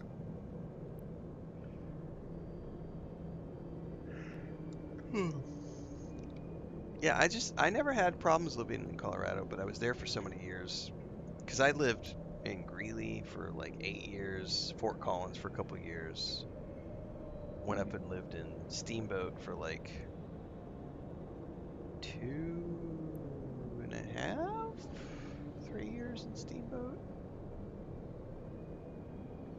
I miss Colorado. It's the only place I've ever lived and I think it's because I lived there between the times I was like 16, 17, and 28 years old. So like my early adulthood.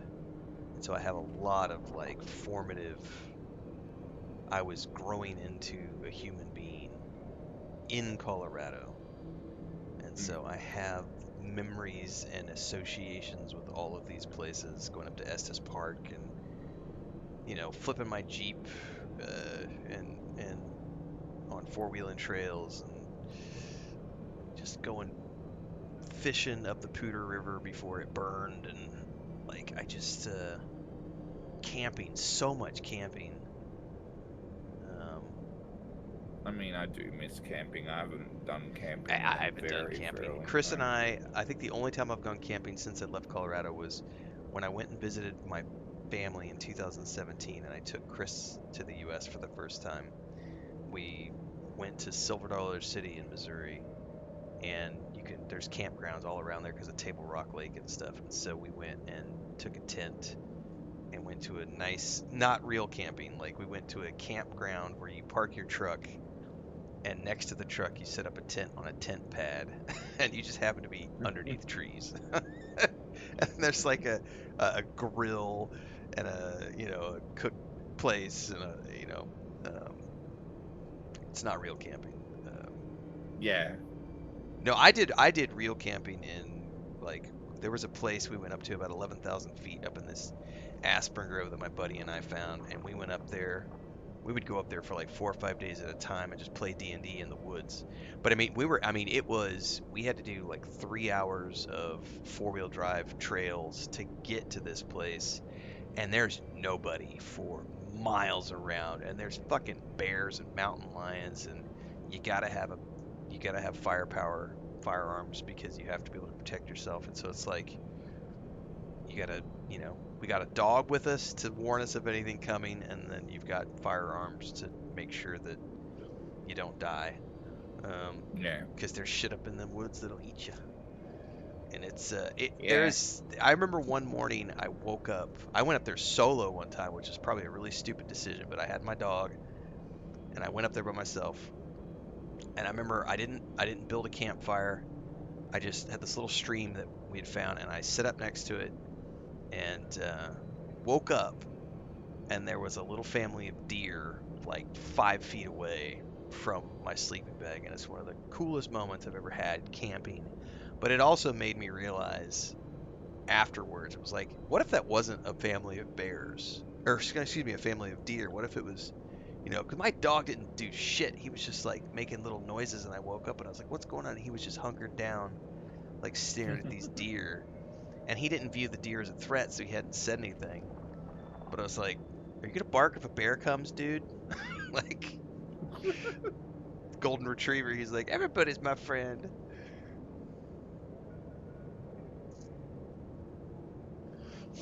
Actually, is taking a firearm camping a common? In the Thing? U.S., yeah, oh yeah. Oh wow. Yeah, dude, everybody has firearms, and like Wow. my family has always been firearm people because um, that's just how they were raised. And but when you go off in the woods, anytime you're going off like that kind of camping, there are literally bears and mountain lions to worry about. And so yeah, you take it for that reason primarily, but these days you also take it for the human element. Yeah. Because there are, It's such an alien concept it to is. Yep. yeah, Yep. like and we've been known to have some of the most dangerous creatures out there, you Yep. know. Like, You guys have some creepy crawlies.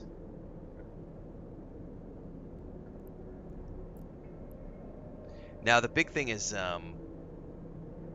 bears. Bears are a big thing. When my parents had the ranch up in Colorado, they were way up at like 12,000 feet elevation, and they were up on just huge swaths of government land, and you just didn't leave the house without a rifle on the saddle and a handgun on your hip mm. because of mountain lions and bears,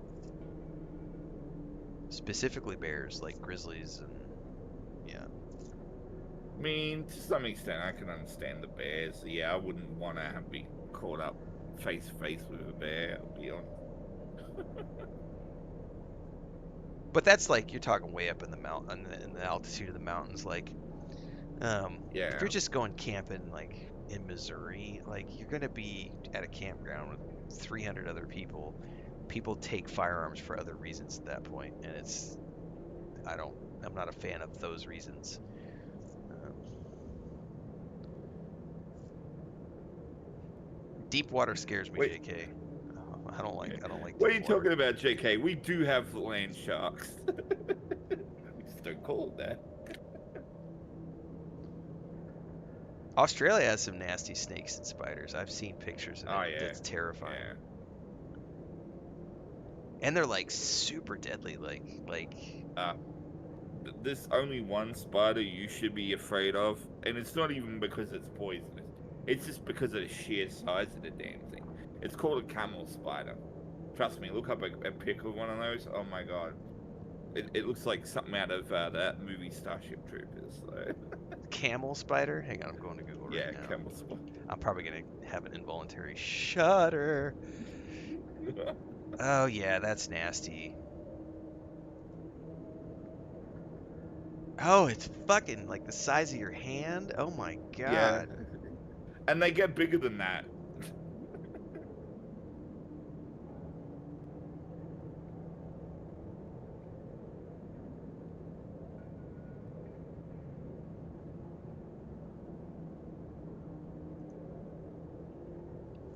That's nasty. Mm. Yeah.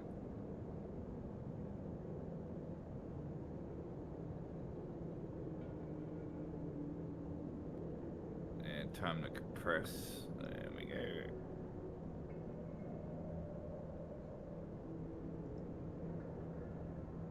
Drop bears? That one will never get old. Drop bear. Uh,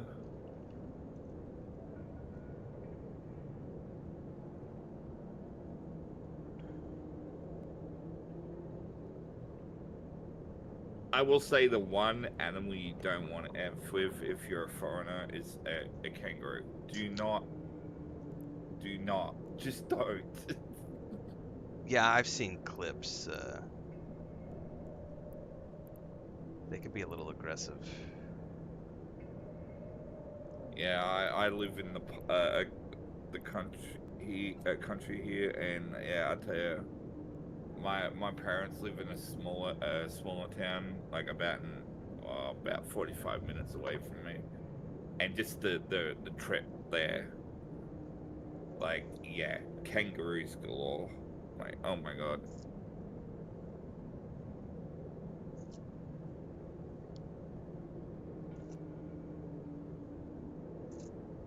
Seeing that spider randomly would induce panic. Yeah, if I saw that spider without, yeah, no thanks. Oh yeah, if you haven't looked it up, what there anyone in chat, yeah, just look up camel spider.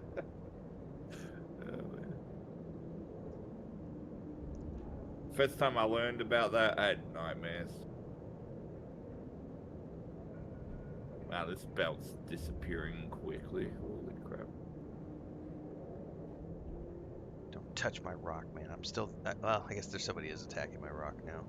It's all right. I I'm mean, I'm you're getting. not sharing it with multiple people though. Only like maybe what one other? Yeah, it's only one other at the Yeah. moment.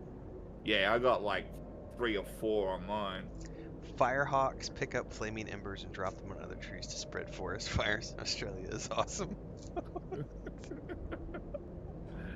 Uh, Bubbles left a comment in Discord, which I think is interesting too, because um, he was tapping in for the conversation about Game Pass and Xbox and stuff. Said that I think I Game Pass era is dead. It may limp along for a bit in the end. It works if you want subscribers for some reason, but it doesn't generate enough profit for maintaining studios. Yeah, it's totally valid. I I think that Game Pass was always designed, and this is just I don't have insider knowledge, but if you look at Game Pass, there's I was trying to hopefully I articulated this in this discussion the other day. I was saying that like anytime you're building a business and it's a subscriber based business, your objective is to get subscribers. That's the objective. And the acquisition of subscribers to build a following is an empty spend because what you're hoping is that you convert those people into long term brand loyalists and you assign them a customer acquisition cost. But the problem is that I don't, and I think Bubbles is right with that statement. Is like I don't personally see how, and I'm not saying that it's impossible. Maybe they figure out a made way to make it work. I don't have all the data, so I can't make suppositions. But with the data that I have at my fingertips, I can't see how Game Pass would ever become a sustainable business model to support gaming studios because it's hmm, not generating the same type of revenue as raw sales because you're driving subscriptions, which is great in the Netflix business model if that's all you care about is, yeah. producing. And I think maybe Game Pass can find a home for indie games, but I don't think it's a way to support AAA because the costs to make a AAA game are so big. And I those do think it's costs. also. I'm sorry, No, didn't mean I to was cut you just off. gonna say that the costs, when it costs $300 million to make a game, $500 million to make a game, like you're not gonna make that revenue back on Game Pass because it's Game Pass. That money is getting spread between however many hundreds, if not thousands, of titles you have. It's Yeah, a tricky thing. yeah, yeah. I think it's an interesting topic. I think a lot of it boils down to like firstly the mechanisms, like okay, what kind of mechanisms are Xbox, aka Microsoft, leveraging when it comes to that? And one example of what I mean by that is like, okay, uh, Microsoft paying these developers the equivalent value in total amount of sales that that particular game would make in unit, right? Potentially. Like per unit. And then they're taking a loss, right, by simply reducing their overall upfront cost in the form of a subscription. Because like if because if people are subscribing, more than likely they're gonna go for maybe a 3 or a 12 month plan, right? I typically go on a month by month basis because I never know where my budget's gonna land from month to month. But I'd like to imagine that the average person is probably subscribing in 3 to 12 month blocks, right? So they I would say if they're paying the developers like the value of what they expect that game would have made if it was being sold on a unit by unit basis, then they're gonna make their money back with the subscriptions, right, in tenfold. But I don't think that's what was happening. I don't think they were going about it where they were paying the developers the value of the game, right? I just think it was like they acquired the studio, and so that studio was basically obligated to provide a product, right? And then whatever was generated off the sub, a certain percentage of that sub would be forwarded to the developer as, profit, right? Yeah, Am it's I just making sense there? it Yeah. was I think from a perspective, I think it was just a loss leader type situation where Yeah. it was generating customers, which looks good on paper, Yeah. but it wasn't resulting in the the financials that the company wanted. And like Bubble said, it's great for consumers. But how do you Yeah. turn But that not into for the end. sustainable? How does Yeah. it become sustainable? Because I could see it working great for like if my company, if I'm a small team and we've got 50 employees, right? And normally I would be stressed about making enough sales to keep payroll going, and I'm always worried about the next product, the next project, and Game Pass and Xbox comes along and says, "Hey, we will buy your studio for, $250 million." And I look at that $250 million and go, "Okay, that's great. That's 5 years of payroll. Yeah. I don't have to worry about anything for 5 years."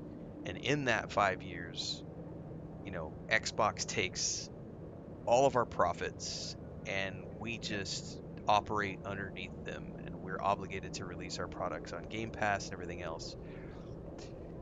I think that's fine, assuming that you make a product that is a banger, right? Because if you don't Yeah. make a banger product during the 5 years, because there's like that one studio that just got let loose, 8 years on Game Pass, and they didn't release a single game.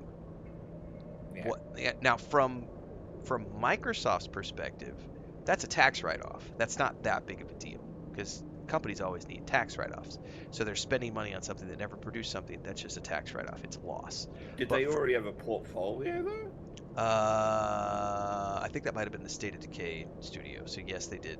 I think Okay. that was Yeah. that studio because they just didn't produce a game during that time. If I'm not Yeah. mistaken, could be a different one. Don't quote me on that. But like, if let's say that you do produce a game, Compulsion Games is a good example of this. Compulsion Games produced, I think, a couple of games under Game Pass. One of those was South of Midnight, which I played last year. South of Midnight was a phenomenal game. Yeah. Was it a best-selling title? No. Was it a critically acclaimed game? No. What is a solid game? Yes. Did it have an audience? Yes, but it was a very niche. I don't even know that that game would have sold 100,000 copies. I don't even know if it did sell 100,000 copies. And so if you have a studio where Microsoft spends $250 million to bring them into the fold, they produce 2 games, and those games don't even sell 100,000 copies between the two. That's a there's yeah, sorry, we got to let you go. Like, your games just didn't work. And the problem is that you'll have people who will say that, well, Xbox just didn't give a shit about the products. That's not true. That's just not true. But it is Yeah. true that when you have 100 studios underneath you, not every single one of those studios is going to produce massive, best-selling game of the year titles. Like, you're going to have a lot of games that, I don't want to use the word dud in a negative sense, but you're going to have a lot of duds. Like, you're going to have a lot of games that just don't hit for some reason. And that's not to say that they aren't important in the overall scope of having a really cool portfolio, but in a business sense, if if if you're not making money, you got to cut your losses. And now, like, the big message with Xbox is, especially I think when you look at, and I did that video last night on the legacy of Bethesda. I think Yeah, that's what we're what's going to that? see from Xbox moving forward with Game Pass and otherwise, is that, and I think that's a concern for some people, is they're saying that game excuse me, hang on, frog in throat. The concern is that Xbox is no longer going to care about little projects like South of Midnight, Yeah. because they can't afford to take those risks anymore. So they have to Yeah. focus on the big franchises that they know are going to generate billion-dollar sales, like Wolfenstein, Elder Scrolls, um, Fallout, and that makes business sense. Um, where does Game Pass fit in that? I don't have an answer to that question, because one of the cool things about Game Pass is the ability to go on Game Pass and play a whole bunch of games that are not AAA, that are just like, I think Drip Rob mentioned it earlier. It's an RV game. I can't remember the title of it now, but he was talking about earlier. He's playing it on Steam. That's in Game Pass right now. It's a little game where you're like in an RV, and it's just a little cutesy game. That's probably only it's ever gonna find an audience with, like, 15,000, 25,000 people. Um, I think that that's fine, but Game Pass, if that's the only thing you're offering with Game Pass is stuff like that, that's the issue. Are we there yet? Mm. That's the one, Dokes. Yeah. Where do you feel the inherent cause of the overall problem lies? So, like, for example, could it be uh, the cost of production, or could it be that the amount of overall general profit is not breaking even with the amount of investment That, that given right into the there. project? It's So not the about. second one, Yeah, it's the second one. So, by the way, I was yeah. talking the whole time, of somehow my mining lasers were turned off. I'm laughing at myself. Oh, you're fine. Um, so I think this issue was they overspent. I think in the Phil Yeah, Spencer era, it was just like, we want to build Game Pass into this dominating factor so that we can win the console war, so that we can get away yeah, from the console war. So we're going to make Game Pass this economic thing that is bigger than the console war, and then yeah, that's it. By the way, this yeah. asteroid cluster is toast now. Yeah, Um, it's breaking apart. They'll probably migrate. I am Um, gonna migrate back to the base at this point, but yeah, keep just chatting. yeah. Oh shit. Yeah, just compress. Don't forget my drone. Oh, we can't compress anymore. The orca is I no did just longer. compress a minute ago, so I'm okay on that front. Hang on, why can we? Oh, okay. I see what we. Never mind. Are you gonna keep mining with them, or are you gonna? I'm gonna head home, but you can keep mining if Oh, you'd like. I'll head back. I'll let them know we're heading back.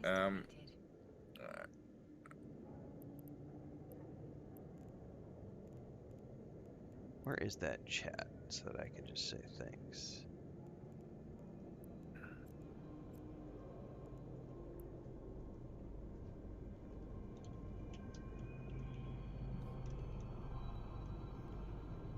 all right, there we go.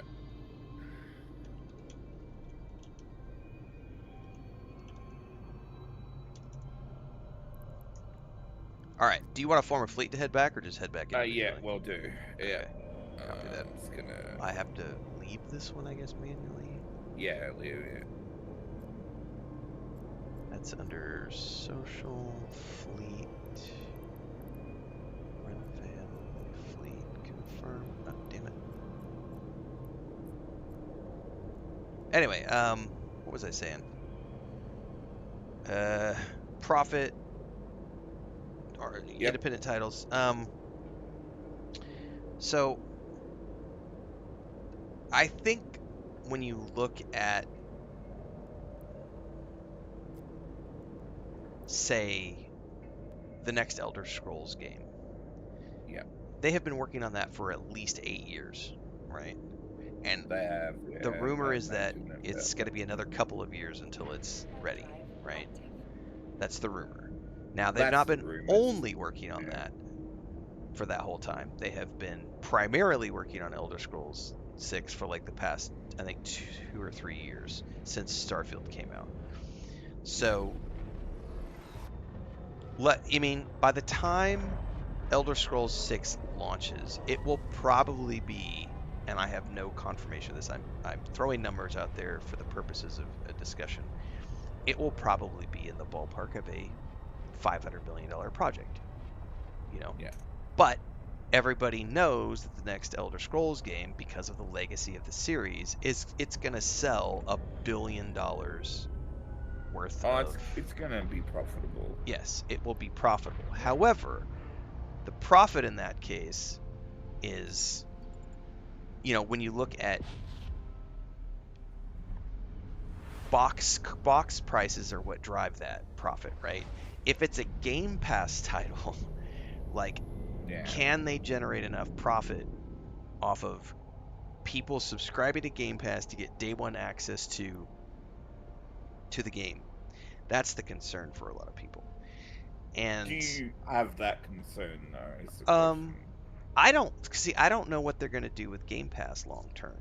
I love Game Okay. Pass. I love Game Pass. Yeah. I've had a running Game Pass subscription for 5 years now. I have a running PS Yeah. Plus subscription. But here's the thing: I look at my PS Plus subscription and I just shrug my shoulders. I'm like, nah. Why? Because I don't get any day one Yeah. releases with PS Plus. I get a bunch of Yeah. The like, value proposition's not there with right. they're offering. Oh well. I get Yeah. monthly games. I randomly might play a monthly game, but no day one Yeah. releases. Whereas with Game Pass, I play a ton of day one releases through my Game Pass Ultimate sub because they Yeah. come out. By the way, are you warping us? Yep. Did I? Are you through the gate? Yeah.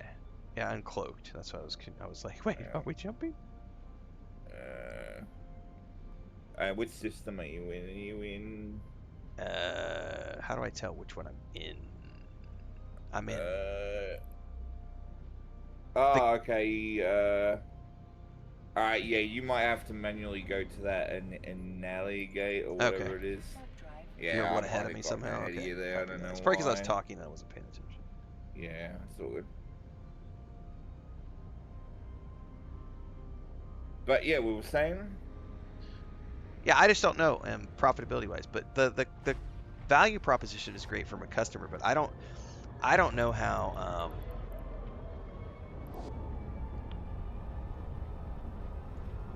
Game Pass is going to factor into their plans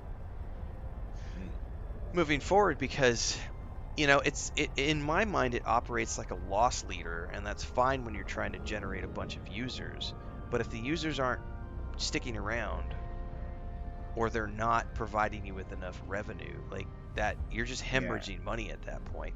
And there's nothing wrong with that if you're generating profit from other, because loss leaders are a thing in any industry. It's like Walmart or any supermarket, like any I think I'm in your system now, by the way. Yep. Yeah, you are. Yeah. Any supermarket will have like a loss leader product that they sell. It might be Warp drive active. bananas. It might be, it's Yeah. things that they throw at a discount. They know they're going to lose money on it, but the purpose is to get the customer in the store spending money on other things. And if that's what Game Pass is for the brand, it's just a loss leader to get people in the door to sell them on the other things, Mm. there's nothing wrong with that. But I think what it's going to come down to, at least for the next few years, is there's not any room for games like South of Midnight.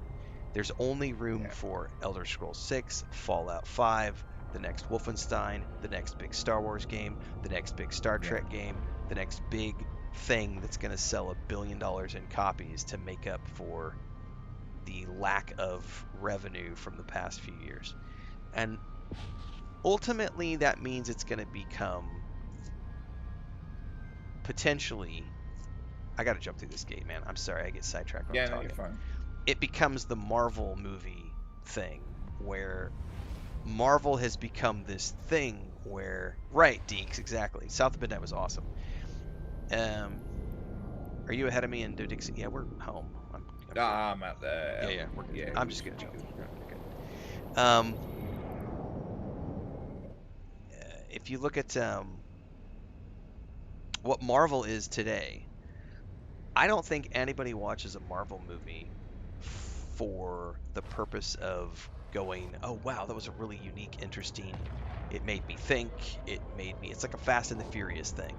You know what you're Yeah. getting going into it. It's going to be a spectacle.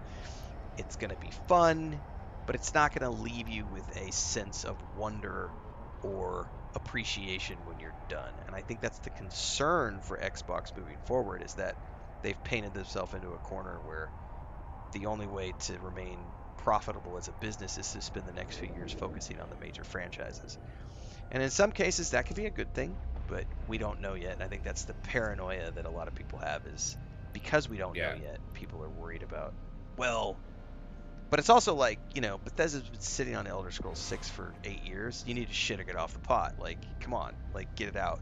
And I will agree with people who say, and I love Bethesda. They've treated me very well, and I love them as a company. But I'm scratching my head along with the side of everybody else, going, why did we not have a mainline Fallout game in the middle of this amazing television show that is internationally acclaimed? It would Yeah. sell so many copies. Why? Why do we not have it? I don't know. Yeah, I mean, could you? I mean, just a theory, but could you see maybe a better use case for Game Pass is for maybe no longer having new releases be funneled through there on day one, but it be strictly reserved for titles that have a few years behind them? Then it becomes PS Plus. So the only way that works is if the next version of the Xbox console is strong enough to support a subscription that drives people to use the console. Yeah. Or if Game Pass is just meant to be this as they have was it in the previous generation where it's about more than just the console. I think that's Yeah. fine. You have your day one releases that then go to Game Pass like 3 months later, right? Maybe that's the Yeah. thing. And so Yeah. your major titles, you know, get released as a major thing, and then they become a Game Pass title 3 months down the road. And whether you have a handheld, a PC, or a console, Yeah. um, you're going to have your Game Pass titles to choose from. But that just goes back to being console wars, and you're forcing consumers to pick which ecosystem they want to be a part of, which ultimately, if you're someone who does this for a living, that's fine. You're going to be in all the ecosystems. But if you're a person who's on a limited budget or a fixed income, you have to pick your battles. I think Yeah. Xbox is still a better value for your money compared to the PlayStation Yeah. or the Nintendo because you can play on multiple devices.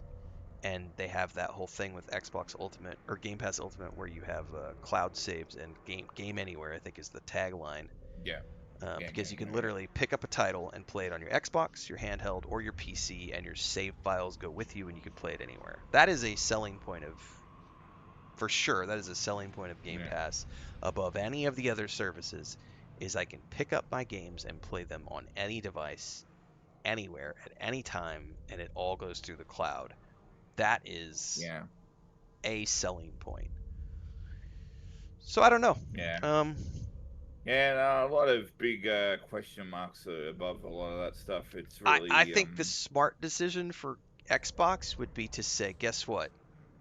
You know that next console that's coming out, the Helix, mm, Fallout 5, Elder Scrolls 6, Xbox only, yeah, or Game Pass only. Now, is that going to alienate the PlayStation fans of Bethesda? Yeah, but if you do like a 2-year exclusivity period or a 1-year exclusivity period, whatever it is, I think that is, if I was running Xbox, that's what I would do. I would definitely go back to exclusives yeah. and Well, and have that like a 1-year exclusive period before it goes to other places because that generates profit. Um, yeah. but at the same Well, I time, just think, yeah, like when it comes to exclusivity, I mean, I'm not necessarily wholly against it. I do think in the case of like it being Xbox, aka Microsoft, like PC and the console, like as you said, like if they released it strictly on those two platforms, and not the PlayStation for a period of time, I don't think it would be necessarily detrimental. There's obviously going to be people that will be up in arms about it one way or the other. You're never going to please people, or everyone, I should say. But yeah, I mean, the thing is though is that it's kind of a bit of Warp drive a active. full circle situation because for so long we like Microsoft were trying to move away from that whole exclusivity kind of position, right? And now they're faced with a situation where it might be the saving grace that gets them out of their current situation. You know, it's kind of ironic when you really yeah, think it's about it's it. going to be interesting to see how it unfolds. I mean, I love all the franchises, so ultimately, I will be happy as a gamer no matter what. Yeah, But I do think that this also creates a bit.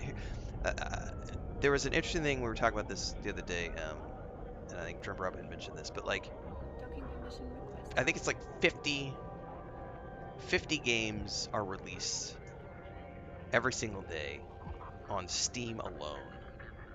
yeah, You have Steam, GOG, Epic, PlayStation, Xbox, Nintendo, multiple yeah. systems, right? And they're Docking just request You Steam, may accepted. want to dock only right away. Steam. There's 50 games per day.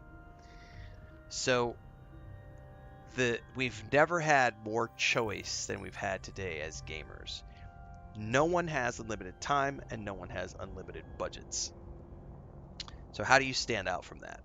And that's when Yeah, you get the rise of things like Grand Theft Auto, Elder Scrolls, Fallout, these franchises that grow beyond that. But the question is, where is there room for games like South of Midnight and RV There Yet and these little indie titles that are great games, but they are absolutely getting lost in the crush of like everyone rushing to that starting line of trying to get their game out the gate, and you yeah, have literally 100 games releasing every single day. I'm one dude. I can only play like 5 games a month, if I'm going full time, and I can't do what I yeah. did last year. That was nuts. I'm not doing a month where I play 13 games. That was fucking crazy. That's probably Yeah, no, part of what that's made my eyes chaotic. go, Brad, what are you doing? Yeah. Um, but So, like, let's say I so, can I can realistically play 5 games a month. I'm yeah, I'm not even playing. It's like I'm playing a single digit percentage of all the games that come out every year. yeah, Now, if Game Pass is releasing exclusives every month that are all games I want to play, that gives me a reason to stay subscribed to Game Pass. But yeah, if I'm someone who prefers little indie fishing games and you know what I mean, like I'm not going to give a shit about the Game Pass Day 1 Ultimates because I don't really care yeah, about the big super whammy AAA budget games. I'm more like, oh, I want to go play this little 2D side scroller that was made by a team of 3 people. Because there are people like that. There are people who literally focus on the indie darlings and don't worry about the big stuff. Um, yeah. I mean, it could I don't know. even be just a case, honestly, where Game Pass, as a general concept, has just outgrown due to the changing tide of the current era. Yeah. You I mean, know, subscription um, MMOs disappeared because no one wanted to pay a subscription anymore. Like that's why cash exactly. shops became such a big deal and free to play That was the way to go. I also think it could be a product of just simply for the fact that there is a certain degree of fatigue with subscriptions as a whole. You know, because you've got things like the Netflixes, the Amazon video stuff. Like you got all those, like all these services fighting for people's, monthly subscription, and I just think consumers as a whole are probably getting a bit tired of it, honestly. And so, yeah, that maybe a return back to form where it's no longer a a subscription era, maybe go back to what was inherently, working at the time before that time where, you have the exclusives and, for the games that are, a good few years along the track, just, sell them at a bit of a loss, to attract more attention. Who knows? Here's a question for you. When I go to sell Yeah. something, why Yeah. does it so it allows me to set my own price if I want to sell now? Or do you just Um, sell it? Okay, so if you modify the price, Yeah. it means that it's going to put it in a listing of people that are currently selling the item, So I and then don't you've want to, got oh, to have so you just want to go with yeah, whatever price they tell you and just sell. yes, because that's basically going to be the instant buy sell out price. Perfect. That's all I needed to Yeah, know. Because I was like, yeah. why is it allowing me to adjust it if I'm. It's I'm glad we brought it back here though to do it because we're getting a 0.6% increase in profits there because apparently it's at this station it's selling pretty good. So Yeah, I made 20, like 21 million, over 21 million. yeah, mind you though, we didn't do a full hold either. Like so, This is correct. All yeah, right, well, thanks, Allie. Appreciate the talk. yeah. No, you're very I'm welcome. gonna head on out and do other things, No and I problem. will. Uh, like I said, in Discord we'll coordinate because I think the next session I'll plan is probably gonna be the morning of the 18th if everybody else is up for it. But otherwise, this will be a Yep, wrap on my Eve Online morning adventures. So thank you for helping out, no problem. and I Take will care. catch you next time. Will do. See you. Everybody else, yes, Assassin's Creed Black Flag Resynced tomorrow morning. That adventure starts. Um, I'll be playing it on the PS5 Pro. I go all in on my Assassin's Creed games. I am anticipating that that will be a 100-hour plus big, super awesome adventure, which I will be doing for the next couple of weeks at least. I'm also going to be doing Pal World starting Friday, so we're going to be balancing Assassin's Creed Black Flag Resynced in the mornings and Pal World in the afternoons. Um, that's the next 2 weeks at least. I don't know.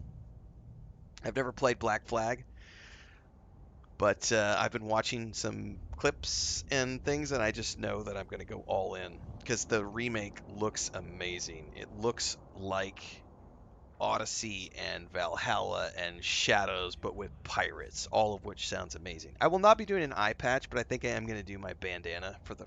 I wear a bandana all the time anyway when I'm out and about, so I think we can at least do a bandana. Um, Bandhammer going to get a workout. I haven't decided yet if I'm going to go. We'll see. Um, we may go subscriber only. I don't know. Um, I put up a video for channel members on YouTube talking about my wife's our new strategy for just dealing with chat overall. Because it's got to the point where I'm getting like 750 plus comments a day across all my stuff, and I just can't keep up anymore. So I'm just kind of only focusing on like paying people who are paying to be in chat, and I'm just ignoring everybody else. I'm probably gonna try to stream on TikTok again for a few days with Assassin's Creed to see if it has gotten any better. But I was not happy with TikTok streaming um, for Guild Wars 2 because I had so many people who were just reporting the streams as pre-recorded, so I just kind of stopped streaming on TikTok for a month. It's good for growth, not good for my, like, I was not. It's making me angry, and I don't want to be angry when I stream. So I just was like, you know what? Fuck you all. I'm gonna not stream on TikTok. So we'll see if we can get back to maybe incorporating that. It doesn't impact those of you who stay here every day, who are on Twitch and YouTube. But I don't know. I don't know what Black Flag Resynced is going to be like. I'm assuming we're going to get the typical Ubisoft trolls, but we'll see. I don't think it'll be too intense. But yeah, tomorrow is Thursday. We are back to something different and back to something new and bigger and better and onwards and upwards. Mental health, yeah. It's yeah. Plus we have a lot of stuff going on right here. We have our grandniece and like um Chris has an upcoming doctor visit, and we got surgery stuff, and so trying to focus on the right things. And I just like even Allie and I went and played Eve Vanguard the other day for funsies, right? And Fenris, who is the owners of Eve Online, and they rated my channel. They shared my stuff out on Twitter, did some interactions. They're being cool about it, and I published a short. And this is why I just quit. I'm no longer going to be looking at or answering anything on social media anymore or any of my videos unless you're a paying member, because like immediately all anybody's talking about in my TikTok and Instagram is what a shitty aim I am. What shitty aim I have. This is why you suck at PvP. This is why you're such a loser because you don't know how to aim in a video game. And I'm just like, this is why I don't this is why I'm no longer going to be interacting with people, is because that's all that shows up. Like it's just when I'm getting 750 plus comments a day and it's all negative and it's just non-stop.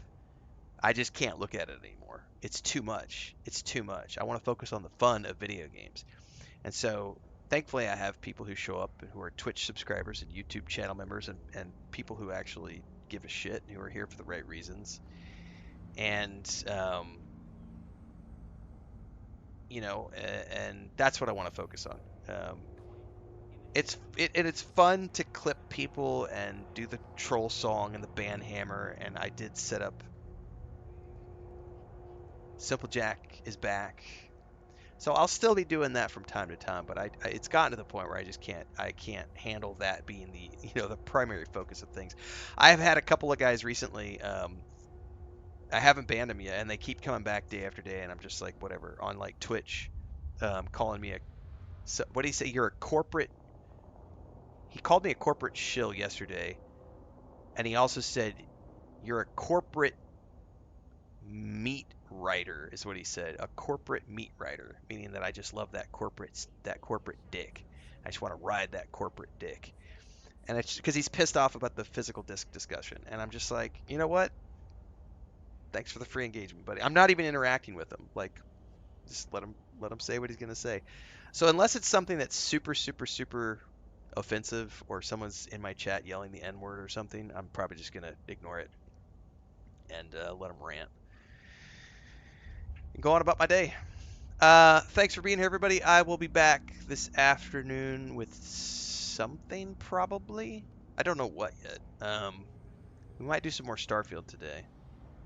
But this will be the last EVE Online for a little bit. I do plan on coming back around the 18th. But starting tomorrow, it's only going to be Assassin's Creed